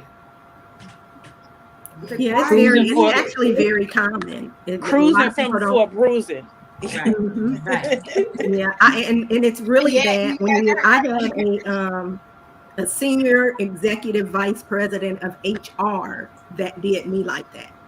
Mm-hmm. It's horrible. So it doesn't matter what position you're in. It doesn't matter if they're a C-level executive. It happens at all levels. And the only way things are going to actually get done about it is that people talk about what's going on. Right. And if that person is not dealt with, because a lot of times there's organizations that turn their head the other way and don't acknowledge. They fired me. Yeah, they'll fire the person. They'll fire the victim. me. So you have that happen quite frequently. Mm-hmm. Yeah. One of the things is that they only target people that they're intimidated by. That is correct. So that also gave me the strength to know that 6 people are targeting me. I must be something dynamic and special. Yeah. Because if you're spending all your energy on me, watch out, world. Yeah. Because why are you bothering me? And they were all attorneys. I'm not even an attorney. They were all attorneys. And so that's the one thing that I had to really grasp, is that I have something extremely special, and anybody gets targeted at the workplaces because they want to take it away from you. Yeah. Yeah. We look at it in the spiritual realm as Satan, Yeah. but That's right. but we just have, you know, like, but when you're talking to everyday people who don't necessarily have that relationship, that spiritual warfare, it was powerful. It was there, and it continues. Some people don't understand it because they're like, I did what I'm supposed to do. I went to school. I got this job. Da, da, da, da. I'm a great person. Yes. But it's because you have what they want. That's right. Absolutely. You can't let them take it. Absolutely. So key. Exactly The right. people Darlena Go ahead. said, you know, it's so key. It's an energy about the spirit, man, that is inside of us. Yeah. When you walking in that spirit and that spirit lives, it does intimidate the evil in them. So they that energy, it's like we don't even know what we're doing wrong, but it's the God in you, it's the Holy Spirit in you, it's that covering on your life that they like, what is it about them? They may have money, they may have power, they may have all this stuff, but they cannot fool with that Holy Spirit. No, that lady, you know, I got a chance to go back to that house, to that job. I was working at Temple University in the business office in Philadelphia, and those three managers that was doing all that and working in cahoots, you know, they released me, and because they released me, it allowed me to travel and go to Atlanta. I ended up writing my best-selling book. I ended up doing some really great things. And so I would then go back to there, and they would have 2 lunches. I would go there for both lunches, sit with my friends, and one day all 3 of them were sitting together. And I was sitting there, right? And I was sitting there pondering, okay, should I say something? Should I say something? Should I say something? And I think God kicked me out my chair, and I like jumped up. And I walked over to them. I said, listen, hello, how are you? Listen, I just wanted to come over here and say thank you so much for releasing me, because you have released me to the world to do some amazing things. Did you know I was a best-selling author? Thank you again, because had I stayed here with you guys, this would have never happened. So I just want to say thank you. And they were like looking at each other. They were like, you welcome. Wow. Yes. So vengeance is mine, saith the Lord. But I got a chance to have a little bit of seed. And that's why you don't He have said to, he will you don't have prepare a table for you in front of your enemy. And he picked you up from the table. Girl, that's scripture. Listen, I was like thinking about it. Then all of a sudden, I know that's the truth. Yes. Oh my God. They still talking about me at Temple. They still talking about me. Because you're an amazing woman, Darlena. You're an amazing woman. Thank you. And they don't have any choice but to talk about you, because when you impact people's lives, they'll talk about you forever. Yeah. That's legacy. That's legacy. When we are truly being our authentic selves, that's when we make the impact. That's why it's so important for you to own it, for you to lean in, press through the mess, as I always say, to get to God's best. You want to lean in because other people are following you, and they can't break through the barriers unless you're a trailblazer. So you break through the barriers. That means you open up the way for the rest of them to come. And if you shrink back and you forfeit your own purpose and your own plan, you forfeit it from them. Then that's when the scripture says God has to search all over the earth to find someone to do what he asked you to do. And that's when we get caught up in the holdup. So when we wondering why the vision is delayed or it's tarried, or we wonder why certain things are happening, it's because when God told this person, if God told Darlena to do something for you, Rochelle, and Darlena refuses to do it, then he got to keep looking around to see who going to do what he told Darlena to do. And then while he's finding somebody else, now you gotta stand up and say, okay, I gotta hold my peace. Lord, when you gonna show up? It ain't God that didn't show up, it's Darlena that didn't show up for you. So God now has to find somebody else. And so the enemy will say to you, oh, see, where's your God? But God says, be not weary in well doing. So for in due season, you shall reap if you faint not. You must stay courageable. You must stay. He says, he that seeks me diligently will find me. Hang in there. Yeah. Hold the course. And that's Yeah. why it says, though the vision tarries, he's telling you, I know you feel like it's waiting, but stay the course, because guess what? It will manifest in its right time, in its right season. And that's when we don't want no Ishmaels. We want the promise. Ishmael was Sarah's work. You know, Ishmael was Sarah's work. So we don't want that. We want what God is going to do. And this is why having this kind of a day is so critical for us. If you're leveling up, it's critical for your stance. You have to meditate. You have to find that. If you miss up on one day, that's okay. Get back on track the next day. If you mix up on that, your determination must be that every single day I am striving to have that morning moment so that it can propel me into the rest of my day. I'm going to be physically fit. Why? Because I'm going to need the endurance and the perseverance that is required for me to do this big vision that, as Darlene say, if it ain't big enough to make you cry, you know, it ain't it.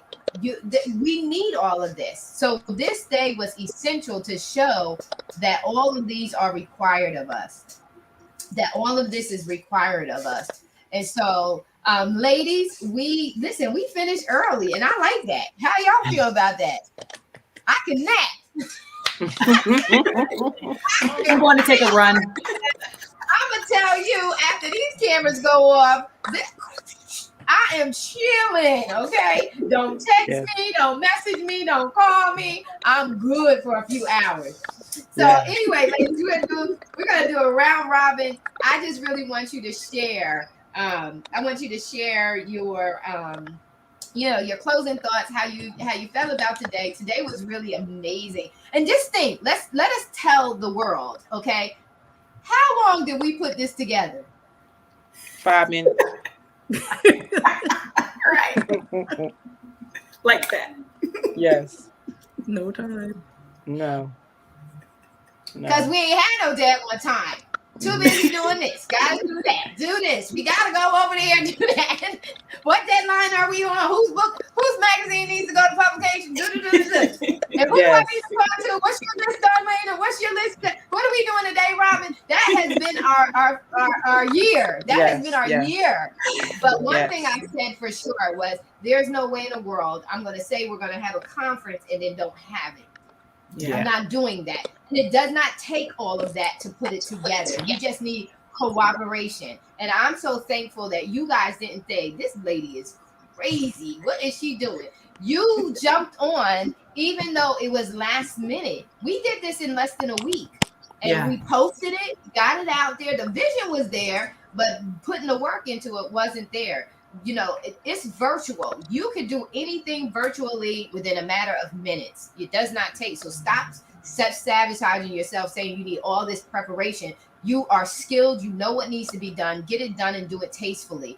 We were able to do this tastefully. And I just want to say to you guys, thank you so very much for cooperating with me and not counting it robbery to take center stage and own it with me today. I truly, truly appreciate each and every one of you. It's an honor, and I don't say that lightly. It's an honor to be here with you. And so, Darlena, any closing thoughts? Do any shout outs? What you want to say to the audience as we leave? Sure. I just want to thank every woman who showed up today, because for each of you, every word that came out of your mouth today definitely blessed me and in my journey, because at the end of the day, we're all human. And I'm just truly, truly grateful. I'm grateful for Marisa for having the vision and the foresight to know that this is something that we all needed. You know, again, I thought that, I was just going to pour into a bunch of folks and it was going to be great. But no, just as much as I poured out, I received. So for that, I'm grateful. Awesome. Rochelle? I just want to say thank you, Marisa, for your vision and getting this put together. I really appreciate it. I've been able to meet some phenomenal women just in a short period of time, and just connecting with you a couple of weeks ago for another project, and just how you catapulted me in so many different areas I actually had to tell my husband, I was like, she told me I had to do this. I need to call her because I am just like confused because she's been such a like, she's like really like rooted and grounded so many things in my life. And I truly appreciate that. I appreciate having an opportunity to discuss, what it looks like and what it feels like to be bullied in the workplace and how to come out on the other side. And for all the women that were on the panel today, phenomenal, phenomenal. Thank you for so much information that you poured into me and that you've given to me to have a different outlook to how I need to move forward to catapult into the next level. So thank you. Awesome, awesome, awesome. Yolanda, you're up. Well, first of all, I want to say thank you, Marissa. I came to you for one thing, and we done become like this little lifetime thing, and I'm so grateful for it. And to everybody who's watching, whether you're watching now, my co-panelists, if you watch the replay, my thing lately has been, and I just want to share this with you. We all know push, pray until something happens. But see, faith without works is dead. So what I'm gonna need you to do is work what you know while you pushing. Keep pressing while you pushing. And what will happen is God will come in and he is the multiplier. Just like he took them 5 fish and them 2 loaves of bread and he fed them 5,000 men with their families, because people get it mixed up. It wasn't 5,000 people. It was 5,000 men and their wives and their kids. Okay. Just like he fed them, he will come in and he will take what you do and he will multiply it and it will reach the people it's supposed to reach and bless you at the same time. That's what this conference has done. And that's what will happen when you continue to press while you push. Thank you for having me here today. Awesome, awesome. Robin, you're up. So I just wanted, this has been awesome. It really has. As I say, I put in the comments, I want to thank everyone on the panel. Thank you, Marissa. I've enjoyed receiving this wealth of knowledge and love this tribe. I'm looking forward to doing other things and continuing to be blessed. I am glad that we are all Christian and believers. And I mean, it's just amazing. I don't even have words for it. You know how you're at that point where it's just your cup is running over. That's how I'm feeling. I am just so full and just so blessed to be able to be here and, just like I said, share and also be able to be poured into as well. So thank you. I am very grateful. And like I said, no, don't really have all the words I want to say. I can't even tell you how I'm feeling right now. Awesome, awesome, awesome, awesome, awesome. So Kim, you're up. Thank you, thank you. I just want to say thank you too for considering and including me this week in this. It was one of those weeks that you want to say no, but you knew you couldn't. And for you, it actually is the highlight of the week ending for me. And so you ladies too. Rochelle, thank you for your obedience to be transparent, because some of the things that we deal with as people, again, what Delaney said that it happens, we hold that stuff in, and now we have to we kind of reap some stuff from holding that in, and then we only hurt ourselves. Right. The weight, just being able to put ourselves, getting the whole bag of what we came from. The devil, he comes to rob, steal, kill, and destroy. And without the vision being in place, how would we then, reach our goals and make things happen? And being woman enough to admit that we have things that need to be worked on or changed, that only helps us be better. That helps us grow. That helps us own it, right? Own where we are so that then we can get to that next level. You ladies have challenged my thinking, have helped me really get my good foot back, if you will. Sometimes we have to admit, and that's what I say. That's my saying. Yes, that was yesterday. Holding that, trying to think about what I didn't do. It's over last night. I only can move on from this moment, this day. And so Thank you, ladies. Thank you to all the people who will come even and listen to this at some point. Thank you for sharing your wealth of knowledge, not keeping those books, not keeping those websites, not keeping your journey to yourself because you only help other people grow. And so I'm very thankful to have met some of you the first time, won't be the last, and have seen some of you again. Have a blessed, wonderful rest of the year. And one thing that Marissa said that really, wow, it is almost November. This year, think about it, was like COVID, everything. It's like this year has flown by.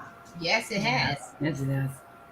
And so we don't want another year to go by and us not get what we here to get. Get what you At came this for. point, get what you came for. And you're on this journey. So thank you so much. Write the vision, make it plain.